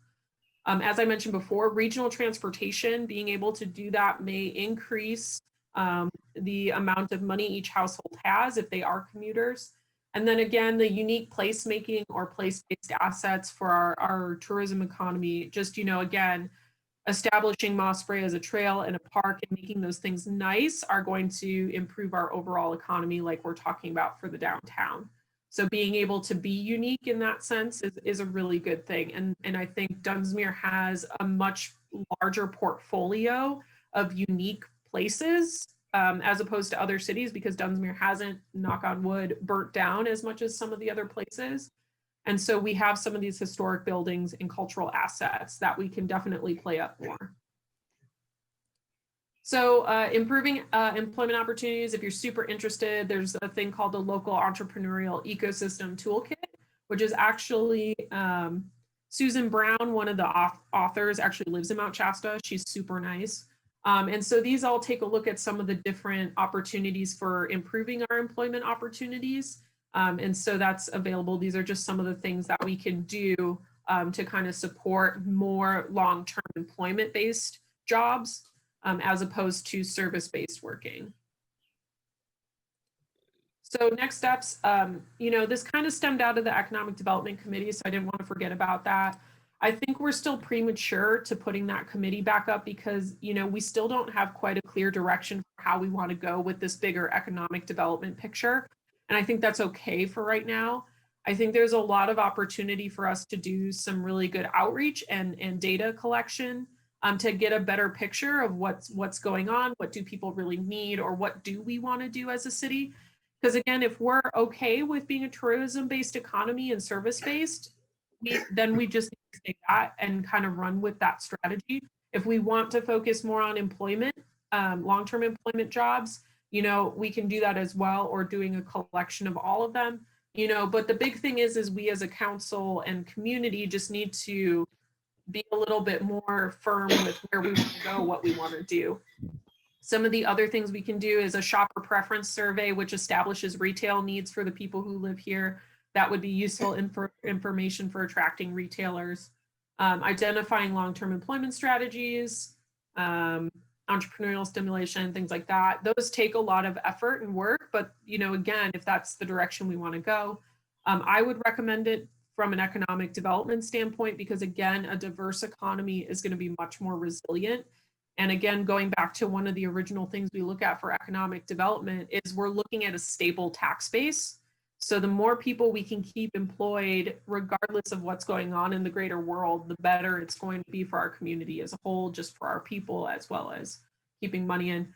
And then one of the things to include in the visioning process is identifying some place-based assets that maybe we haven't thought about. So improving, again, we've got the train theme, we've got the waterfalls, we've got really beautiful city park, looking at maybe there are some other things we're not seeing that other people notice, and being able to pull that out during that visioning process.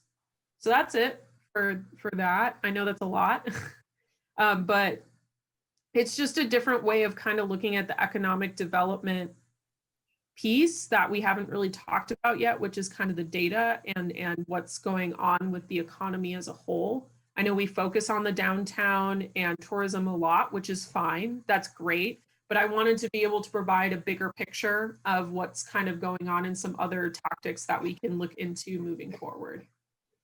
Question? Yes. First of all, wow. Wow. Wow. The question I have is, one of the things, it looks like you've got a SWOT going there with your opportunities and threats, but one of the items that I didn't really sense there was the weakness, and the underlying weakness we have is housing. Yeah, and again, when we look at these two pieces for economic development, we look at outside factors rather than the internal factors. Okay. I agree, though, that housing is a piece as well. I think housing is going to be a piece for everybody, too. Sure. I think that's going to be a big thing to kind of lay out. We will always need housing. Everybody needs housing right now. But I agree that that can definitely be something we work on in tandem. But again, going back to the difference between community development as a whole, housing tends to kind of go between both of the economic and community development. Okay. So that's why I didn't totally focus on that yet. Thanks. Housing's such a big monster. It is really a big, what we call a wicked problem. It's very complex. There's going to be no silver bullet that's going to really fix that piece. And that's like a completely separate strategy from economic development in a way. Juliana, I'd like to work with you, if you don't mind, to take your presentation and put it into a video format that could be shared publicly. And we can go back and I can do the editing so that I put your slides back in where they weren't before. But I think your narrative there is something that the community would be very well off if they heard everything you put out just now. Sure. Yeah, this is what I was originally trained in, so I love getting Exactly, to. yeah. I don't get to do it as often as I would like to, so it's always really fun to really kind of dig under the surface a little bit, especially with small communities, because the good thing is that small communities can be turned around quickly. There are really some low cost, low investment pieces that we can do to really kind of turn some of these bigger pieces around. Again, housing is a really difficult one. That one's going to be really big to do, but working on retail diversity, working on some of these regional transportation pieces, the placemaking, a lot of that is really low cost. And I think there's a lot of opportunity to improve some of these things. And it's fun. Well, I could say two of the areas I've been working on this whole time. One of them obviously is the airport and the property out there. To me, that was one of the ways of getting out of the retail only paradigm and bring in some businesses that have other opportunities. And then the other thing is that I'm still really focused on the idea of bringing regional transportation and local little shuttles that drive around, with the idea that we are in southern Siskiyou County, kind of a regional entity unto itself, and people want to drive and get around all over. So working that out, which is one of my goals. Yeah, thank you so much, Councilwoman Lucchese. It's so good to look at the actual data instead of supplying our important anecdotal knowledge. We know what it feels like in the downtown. We see what people do and what our neighbors around us do, but it's so helpful to see this all gathered. And I think we'll be able to extrapolate a lot of useful decisions off this data.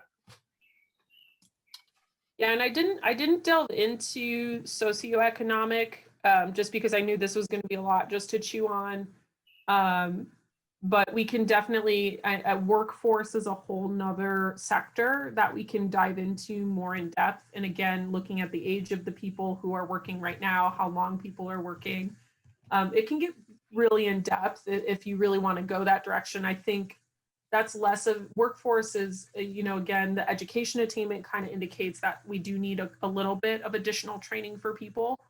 But workforce, I think, is going to be less of a problem right now and more of some of the other industry support jobs, economic development support. It all interrelates, though. Yeah. Thank you. Well, are there more questions, comments? No, I just got to say thank you, because it's nice, like Matthew said, it's nice to be able to see it and extrapolate and whatever. But yeah, I got it. It's nice to see it. The construction is just 1% above professional, scientific, and technical services.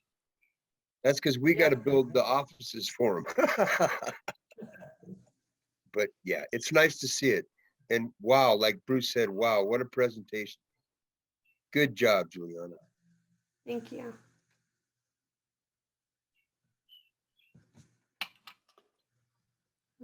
Sneak us out of this. All right, yes. Well, if there's no further questions, I guess I'd propose we chew on this, and then is the next step just continuing the conversation with this knowledge and kind of us all understanding that that's, at least employment-wise, the situation our city's currently in, and it's good to keep in mind the threats and the opportunities. But do you have any further recommendation for the process? I think I talked to Todd today about a couple of different items on here. I think we could easily do some business support surveying. The shopper preference survey is they're not done very often because they're really extensive in terms of, I mean, it's like I think I have it, it's like a 12-page thing. But it's pretty extensive, but it gets really, really good data in terms of what people are looking for in terms of retail, restaurants, things like that. And I think that might be a good next step, is to do a random sampling of people, and possibly doing it as a regional survey and seeing if we can send it out a little bit farther out of the city, to see if we can capture other surrounding area retail needs. Mhm. That could be something that we can easily do in the interim. Yeah, and then a quick question that came up in my mind during the presentation. Will we benefit a great deal by seeing what the 2020 census data is? I mean, will all this potentially shift and we'll actually get a bit of a trend potentially? We could, yeah. I mean, the 2020 census would be great. The 2020 census gives us really solid, straightforward numbers. I think it's going to be the next year and a half to 2 years is going to be interesting in terms of economic development because of COVID. Because again, we are still in COVID. We don't know how long it's going to last as a whole, and we don't know what the permanent changes to the economy are going to be. Again, people are working from home more often, which could be another thing to catch on. I talked to Todd earlier, we could also do some commuter surveying to try and find these commuters and see why they commute, how they commute. That could give us a good profile in terms of broadband. Again, if people are commuting because they don't have the bandwidth to be able to do their work from home, that's a different problem. So there's some ability to really kind of play with this for the next half, 2 years in terms of what's really going on. I think it really needs a lot more outreach and engagement to kind of get some other data pieces that are not available for our smaller scale city that other cities have. And if we had access to GIS support, a way to drill down further into this information is to do origin destination studies at the TAZ level, which TAZ is traffic analysis zones in GIS, which is kind of the smallest level of analysis that says, okay, you're leaving this house and the income and the demographics of this house is X, and they're commuting to X area, and then while they're there for say their job, where are the other places that they're stopping? And then you can glean a lot of data on how they're spending their disposable income, and and basically what's the effect of COVID on that. And if you're staying at home, how are you spending dollars at home, even though you've got a job that you normally commute to? So there's a lot of ways to even get into, slice this much finer. Councilmember Arth has his hand raised. Councilman Arth.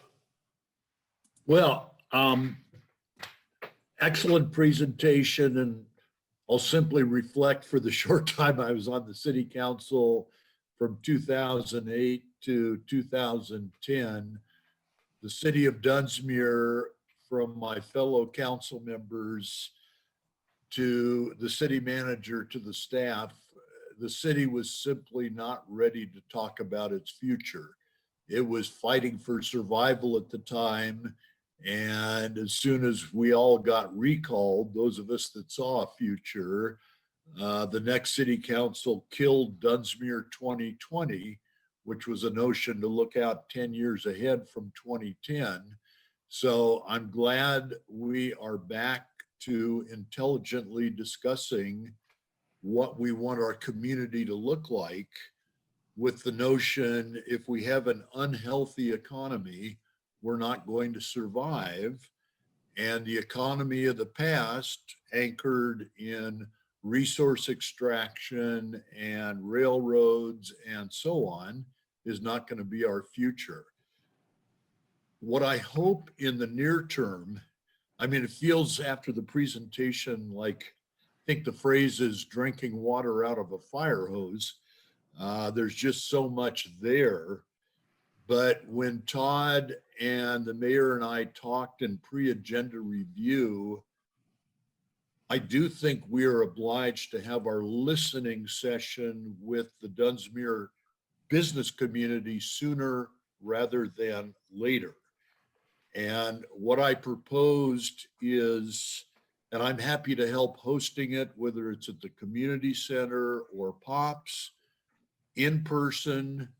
I would like to see on the dais Louis Dewey, Mark Rowley, the mayor of Dunsmuir and the city manager of Dunsmuir, to have a listening session, facilitated or not. Juliana could perhaps help here to try to at least get a fix on what new and incumbent businesses think are the things we need to do in the near term. It would be talking about the chamber. It would be talking about a business improvement district. It would be talking about how we can work with the Siskiyou Economic Development Group. But I really hope that that could happen in the next 4 weeks as we move into the summer season and recovering from COVID. I will do my best to get every business owner I can to come to the session, but we need to have more bottoms up listening to residents and businesses than we do tops down. This is our future. Thank you. Thank you, Councilman Arth.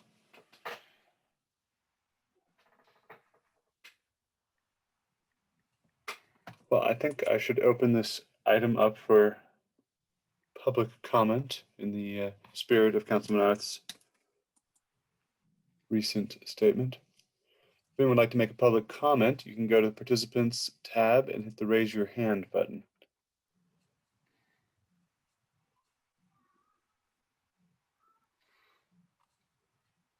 Seeing none, I'll now close public comment. Thank you so much, Juliana, for this thorough discussion. Thank you. I think we can definitely put together something. I think Councilmember Arth has a good point, and I have an idea for how to facilitate that. The only thing I'm super concerned about, again, meeting in person, is just COVID. So making sure that we're following those. So we might not be able to do it in the next 4 weeks, but definitely it's something that is going to be super helpful for us for information gathering and getting the business owners who are currently here. Because again, retaining businesses are just as important as creating new jobs and new businesses. Yeah, at the same time, Mark Raleigh said he is going to be in the process of coming up with that survey or census of all the different businesses. So we'd want to wait for him to get through that process. Yeah, that'd be good. Okay. Thank you. I think it's time to move into item 11, new business. Item A is discussion with our fire chief, Chief Padilla, regarding 4th of July events. Chief, you're on the call, I believe. And Dan, you just have to hit *6 and you can unmute yourself.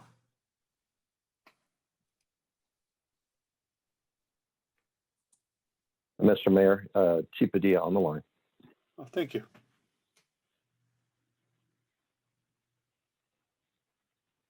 So we're happy you're joining us here tonight. Largely, I guess, due to public opinion and comment last year when we outlawed fireworks in the city limit, people were hoping to have some outlet for such a beautiful American tradition. And it was proposed that perhaps either the city could, largely through your department, facilitate either medium to moderate fireworks show at the ball field or parking lot, or if that weren't in the works, perhaps we could have an area, a designated area, where there'd be some support and some safety checks for people to light off their own fireworks. I think before we get to the point where we ban them again, et cetera, it'd be nice to come up with some outlet. And so we wanted your thoughts on either of those, both of those, but anyone else can join in here as well. Well, certainly, as a fire chief, 21 years now, the 4th of July week or the days leading up to the 4th of July and the days after are never something that I look forward to, especially the last, few years where we've been just drought stricken. Not to say that a wildland fire could strike us at any time, not just during that week. But in the 36 years that I've been on the department or associated with the Dunsmuir Fire Department, I think we've only truly had 3 fireworks related cause fires that didn't really amount to any. For the most part, people are pretty mindful. Last year, when the council they outlawed and prohibited any fireworks, in 2 days that I patrolled, I was only able to go ahead and I only encountered, I think, 3 families that were letting off safe and sane fireworks. I just educated them. They complied with me and decided to go ahead and put everything away and go back into their house or continue on with their other activities. But where I struggle at is when people let off the illegal fireworks, the mortars. Those are probably more of a greater concern for me than the safe and sane. I think we've all seen communities down in major metropolitan areas every year that have pretty destructive fires from the mortars that are duds. And I understand with, every time that I identify kind of an area where these mortars are being set off at, obviously when I get up there, nope, it wasn't me. I didn't do it. Haven't seen anything. So it's always a struggle. And I know, people are just out trying to celebrate our special day, but at the same time, fireworks are a big concern with COVID and people having to curtail a lot of, large gatherings. I know that they're ready to move on. And I guess if we could, find some place that they could gather in an area that, is not going to cause any kind of a destructive wildland fire, I guess I would be okay with that. And the only thing that I would be a little cautious on again is that there's still other incidents going on.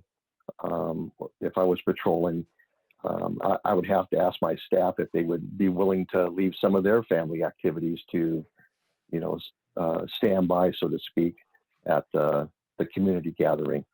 Mm-hmm. So I'm open, to pretty much anything. Again, just trying to find available staff, because I know on that weekend they're going to be, wanting to be with their families too. But I would be, continuing to patrol and monitor. If we had a large gathering, I could actually monitor that one too. So I don't know. I know there was a lot of people last year, not a lot, but there were some local citizens that were pretty upset that, they didn't have the opportunity to light their fireworks off. So I don't know. If you're looking for a recommendation to me, I'll go either way with it. Well, we appreciate your support and your perspective on the greater dangers, being the mortars and illegal fireworks. Does maybe it's too short notice, etc. Council was just kind of throwing ideas around, so we wanted to talk with you about that. And it doesn't even have to be this year, but maybe in future years. How feasible would it be to have a city-sponsored, nothing crazy, but larger fireworks, so to speak? How difficult would that be? Well, I number one, as I think we've all heard about let's say the billboard on the grandstand at the city ballpark, and I understand when that one went up, that Caltrans had a major issue with it. They want people to remain. Let's say if it was at the ball field, mm-hmm. They want people to concentrate on driving, not be distracted by something going off. And so if we had fireworks set up out there, I can guarantee Caltrans would have a major say, and I'll be willing to bet you that their response would be no way. I'm not going to speak for them, but if they had a hard time with that sign that went up about the botanical gardens on the grandstand, I can only imagine what they would say about the fireworks. Yeah. No, I think definitely would have to run it by them. I mean, the alternative is towns all across the country, or sorry, all across the state, clearly have fireworks, stadiums, et cetera. So, but the question, I guess, would be whether there would be any mechanism for us to, force our way on that particular day with Mayor, Caltrans. And yes, they have, like the chief says, they've been a pain in our side for as long as I've been doing this, from solar panels to signs to flags like in front of a Sten's burger stand, or back in the day, Mickey's. So as far as driving distractions, man, never thought about it, but you know what? He hit that nail on the head. I got to And agree. and as far as you kind of mentioned a city sponsored, maybe for, I don't know, but we're kind of broke. I cannot see where we're going to spend any money that's going to go up in smoke, nor condone the fire thing, what we got going on.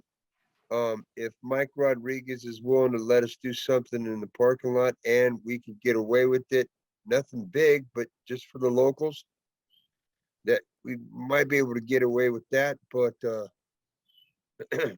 few locals that kind of do it, realistically, they've been doing it for a long time. We all know those areas. We could encourage our neighbors and our friends and family to go to those areas. I'm grateful that the chief is willing to ask his staff, like he said, to deviate from family things to help come by and stand out, look out for the community. That's pretty cool.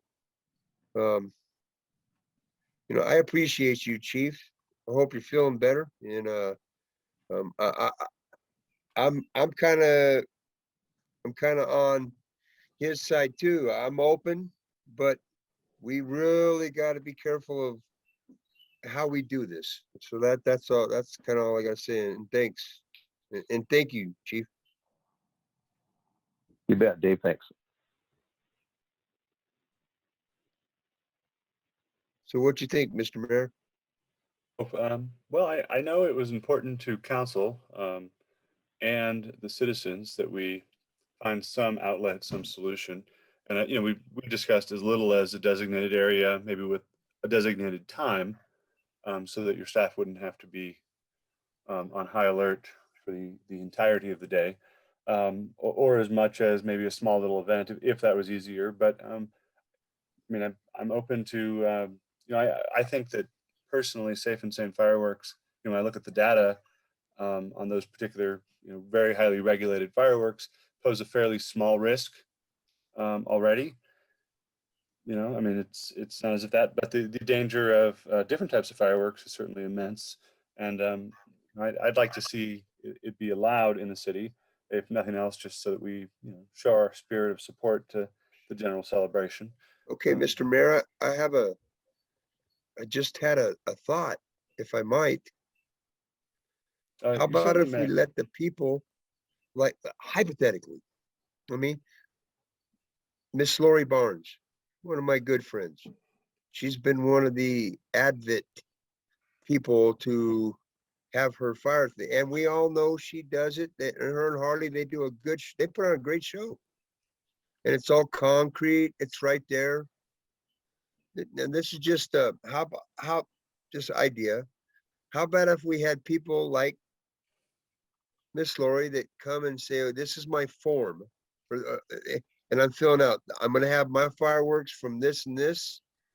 These are the type. No, no air bombing. I don't know what the word is, but there's one that we can allow and one we can't. So, Safe and sane. I know what the rules are. And then we take those and we could like maybe make a map so the chief would know these guys are going to be from 8 to 8:30 and these guys are going to be from 8:30 to 9 or whatever. Or at least he'd have some idea where we all would know where the people that are,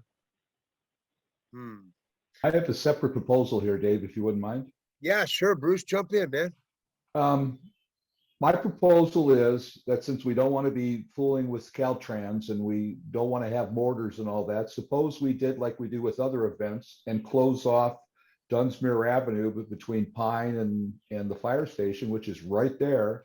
And we just let people bring their fireworks down at a particular time and set them off with everyone there in a particular area, because you got the buildings, which would be a low, chance to catch on fire as long as you're not doing illegal fireworks. We could look and see what the fireworks are, make sure they're not illegal, bring people down to the businesses and et cetera.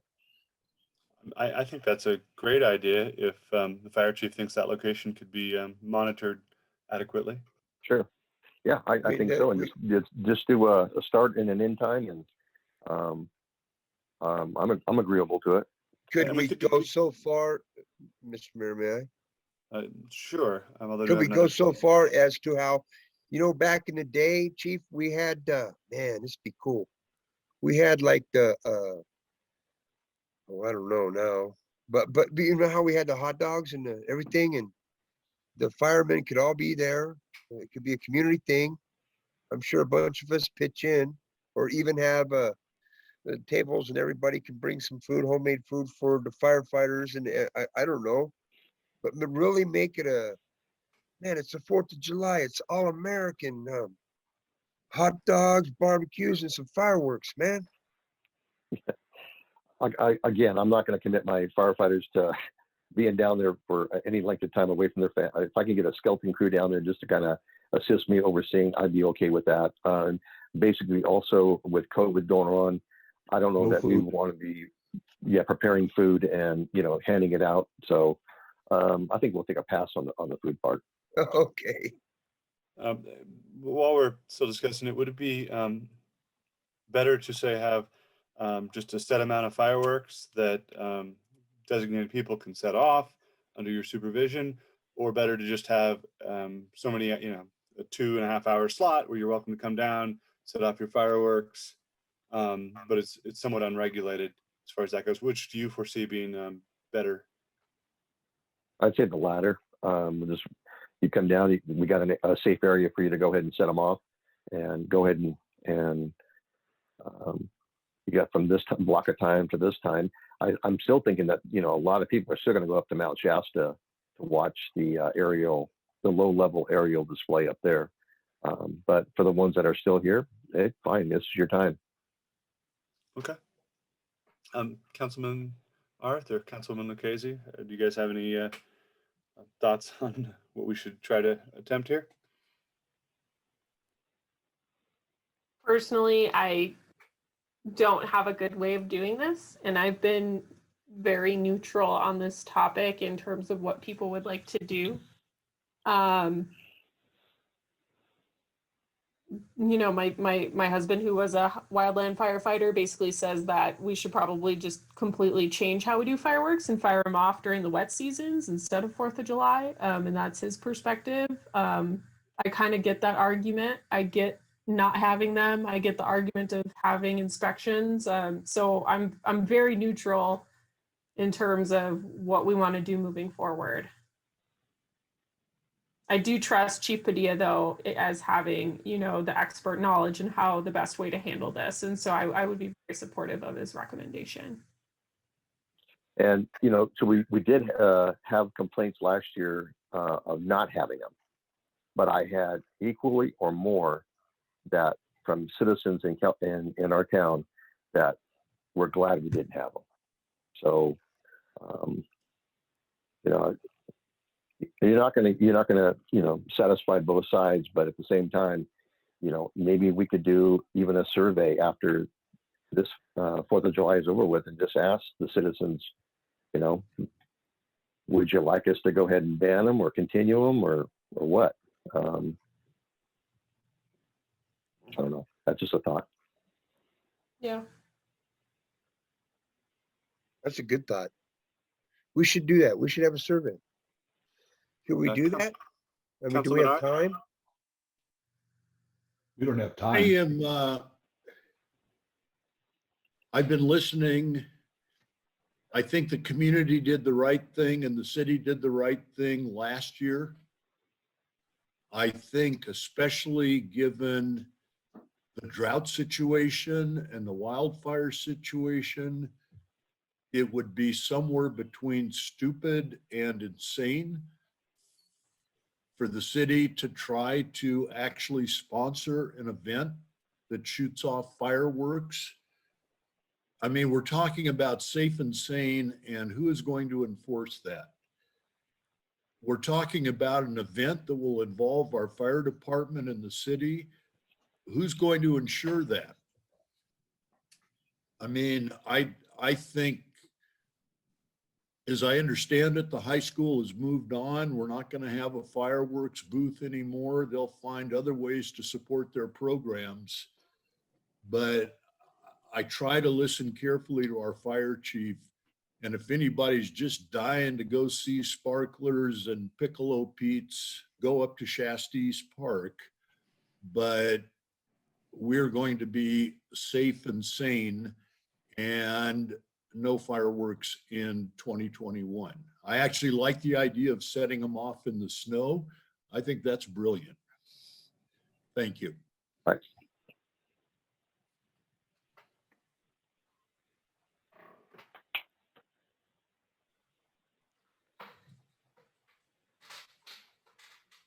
I think to answer the question, I think Big Dave was asking if we had time for a survey. I don't think we have time for a survey this year.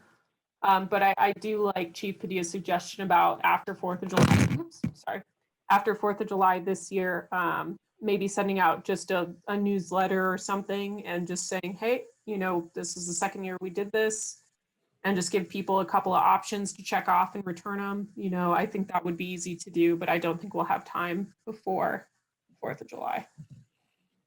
Yeah, I definitely don't think there's time for the survey to go out and come back.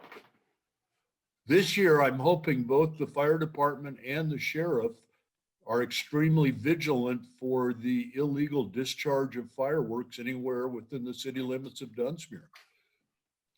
Yeah, and I think the only argument for a limited space where people are able to do that is for people that are attached to it, rather than drive them to where they think they won't get caught.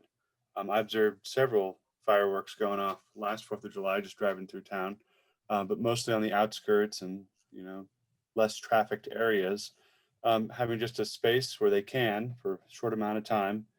If, of course, as Councilwoman Lucchese said, the chief actually agrees that this is a safe and manageable situation. And then the other thing to keep in mind is the county did not ban fireworks in the county. So you could be just going across the railroad tracks and get into, you know, the South First Street, and they're allowed down there. I mean, Dan, what do you think CAL FIRE would say? Well, CAL FIRE would even for the wildland part, they would have the jurisdiction for it. So, you know, I would say that, like me, they hate 4th of July week. I mean, yes, I can't put it in any other words. I hate it. I mean, it's a fire chief, and I always look forward to the 5th of July because they can't sell them, and hopefully most of the ones are already gone. So, you know, I'm not saying the threat of a wildland fire is gone, but you know, the safe and sane are gone. Okay. Well, thank you so much for joining us tonight, Chief. I'm going to open this up to public comment. If you could stay for that, and then maybe you can help respond if anyone has anything to say on this subject. Sure. All right, if anyone would like to make a public comment, if you go to the participants tab, you can hit the raise your hand button or hit *9 if you're dialing in. I do not have any hands. All right, if there's no public comment. Mr. Mayor, could we ask our city manager for his thoughts? Certainly, yes.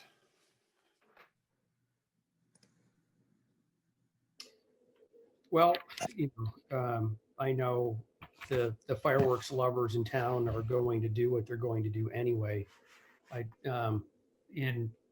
Anything that is city sanctioned is a no-go because we can't carry the liability for it. And I think that given where we stand with some of the lowest snowpack we've seen in years, much worse than what we saw last year, and last year's fire season was horrible, and we're already seeing brush fires in Reading, and Shasta Lake and down. This is going to be a horrible year. We already see distress plants all over the place, and anything we can do to cut down on the number of people shooting off fireworks. I don't want to be the mother hen and be a buzzkill, because I know how much people look forward to it. But does anybody want to potentially lose their life for a night of fun? I don't know. I don't have an answer. It's a kind of a no-win situation if you're in a political position and making a decision on this. But to me, if I'm looking at the tenet of Occam's razor and where the predominance of evidence stands in relation to the top of that razor, where the weight is, you got to go with common sense. And common sense says, I would look to other cities that are putting on fireworks displays and get there. Yeah. I mean, you make a good point with the liability, because Yeah. I think everyone agrees the data supports safe and sane fireworks in a mostly concrete area doesn't pose a particular fire risk. It just doesn't, as far as the data goes. Not that it's not possible, but I don't want anything relating to fire. If it is an undue liability that we're taking on by just saying, hey, come down here, we've got a place where you can, the only place where you can. I don't know if there's a way of, if we could divorce the liability from the city in that, just, then we're not the ones, we're designating only this area during this time where you can light off your fireworks. I don't know if that's enough or not to I think get out of the liability. council decision endorsing it, we're setting ourselves up for a liability issue. If we have somehow a wink and nod policy that there's a couple blocks where we can do it in and we'll monitor it, that the word gets around and it isn't city sanctioned, then you could take that route. I prefer not to, but there's that opportunity. Okay. Yeah. Well, I find myself on the other side of the fence all of a sudden. Well, no, it's fire dangers of paramount importance to us. Plus, we also have the difficulty of an event at night, without necessarily a group that's experienced organizing it. So if we have too many people, suddenly the city's hosting a full-fledged event on July 4th, which might be somewhat difficult logistically. Yeah, and then you have I guess I'm just a little concerned at the argument of implied consent that, if the city is okay with people doing it in this one area and something does happen, the liability would still be with us. People would still say, well, Yeah. you allow it to be in this concentrated area as opposed to not allowing it.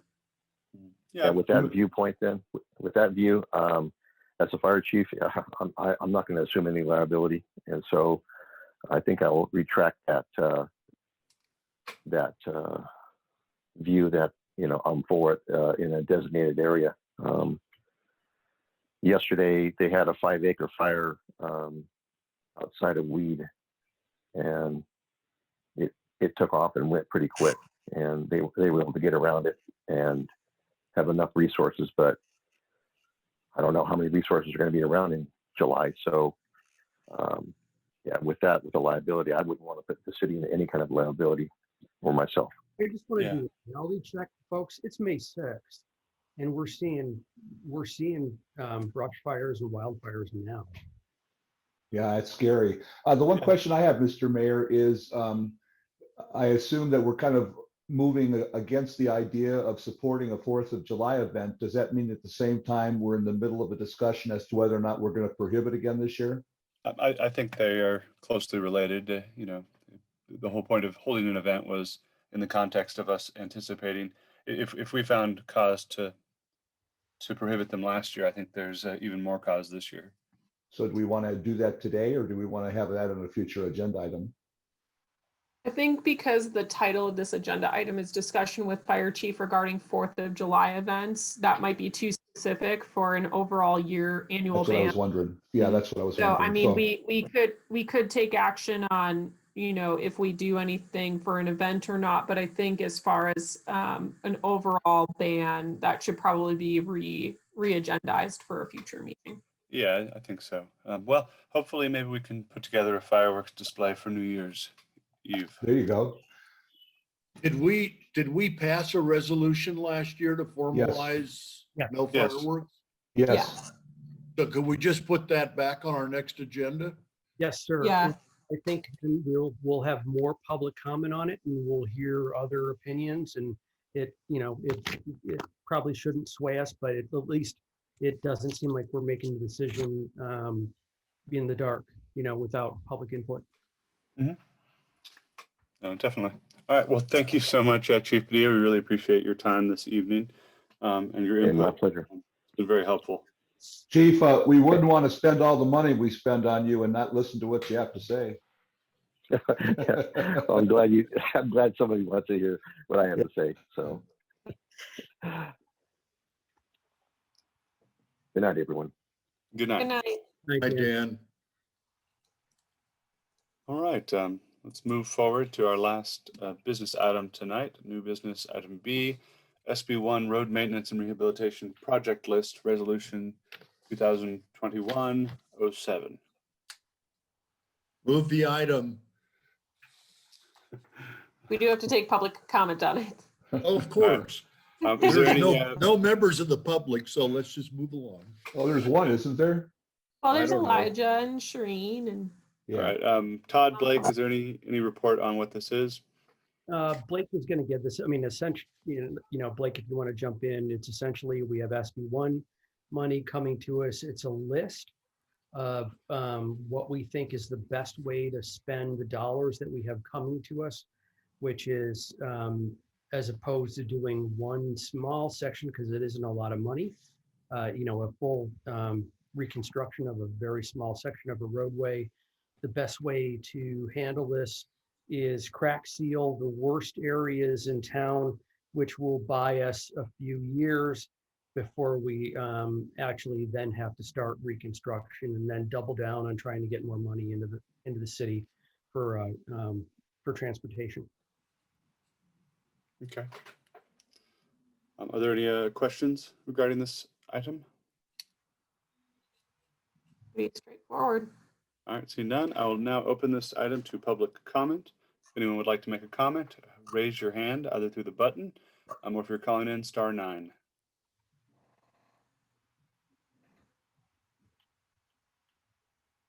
All right, seeing no public comment, I'll now close public comment. Any Go for discussion it, of the Peter. topic? Go for it, Peter.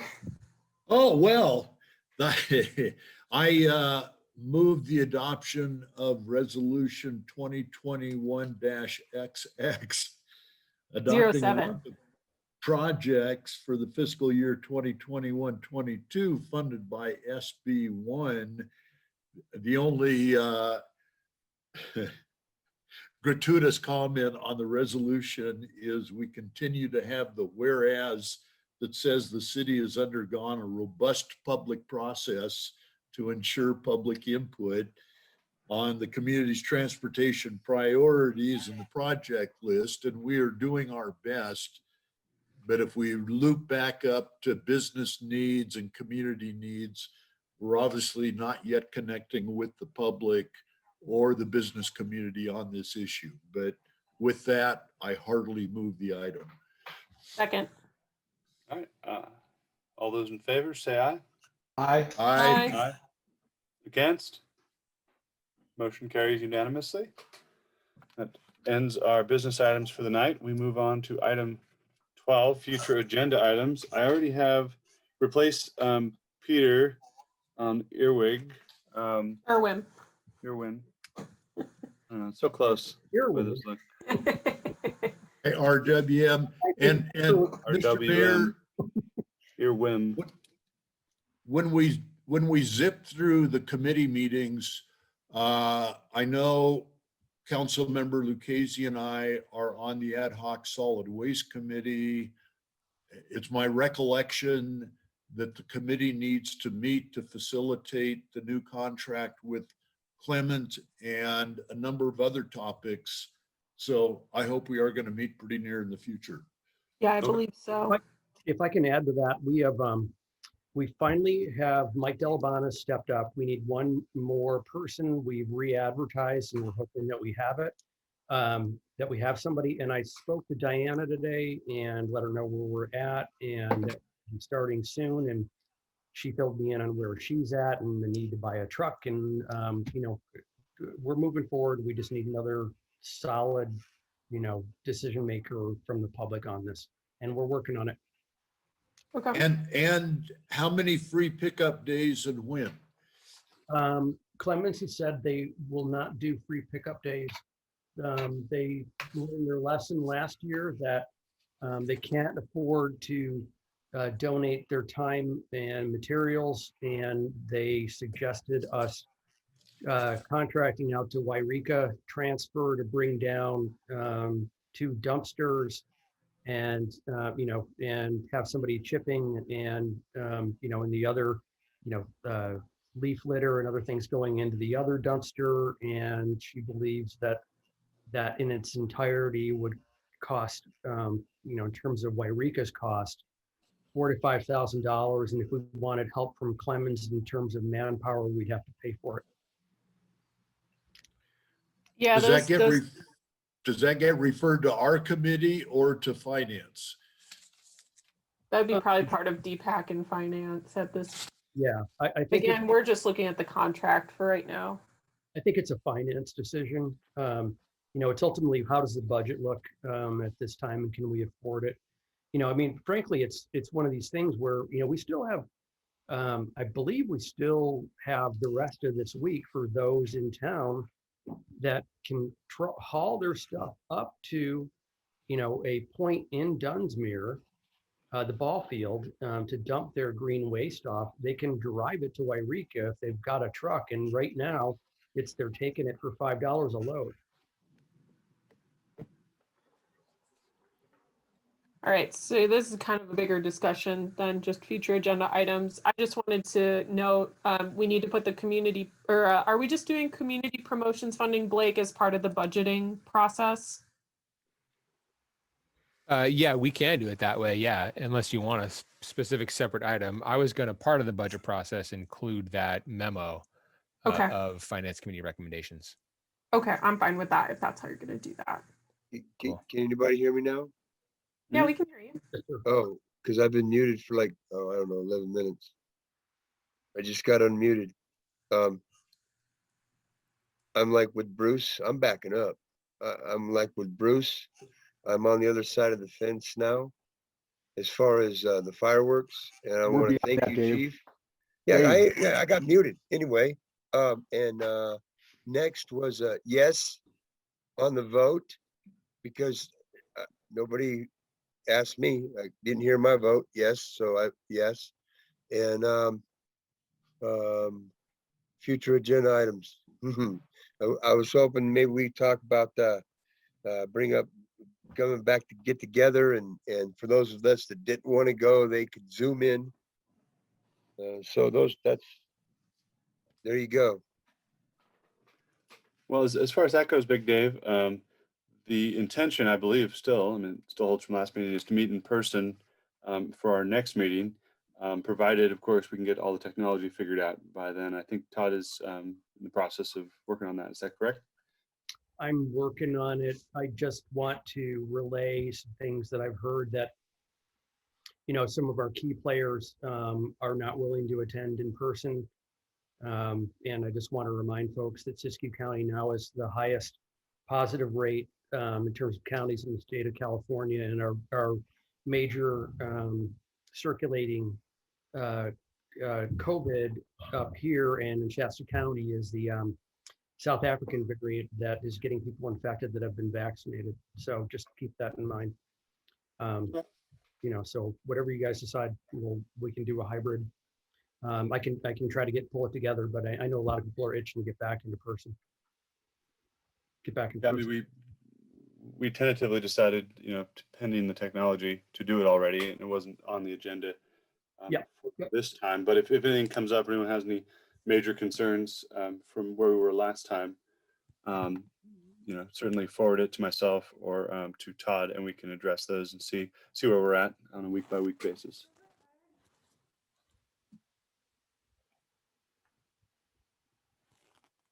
And then we have fireworks. We'll bring that back for prohibition. Is there anything else at this point to bring up for a future agenda for the next meeting? Mr. Mayor, not for the agenda, but I did get an email from Wendy that I tried to loop you in on, having volunteered the city of Dunsmuir for the Lola get together in July. I'm happy to help, but I don't know who's in charge of that event. Yeah, I think we might be best served by having a small committee of people who are interested, and then staff who's traditionally responsible, coordinating together. So maybe a council member or two, and a member of the community, perhaps.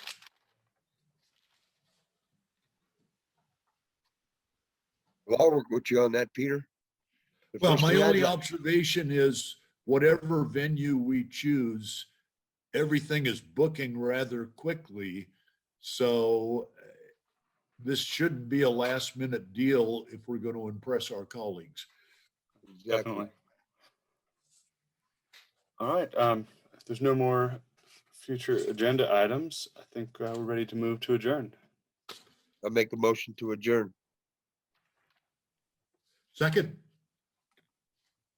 All right, a motion and a second. All those in favor, say aye. Aye. Against? Motion carries unanimously. Have a great evening, everyone. Have a good Good weekend, night. everybody. Thank you. Thank you, Mr. Mayor. Thanks, everybody. Thanks.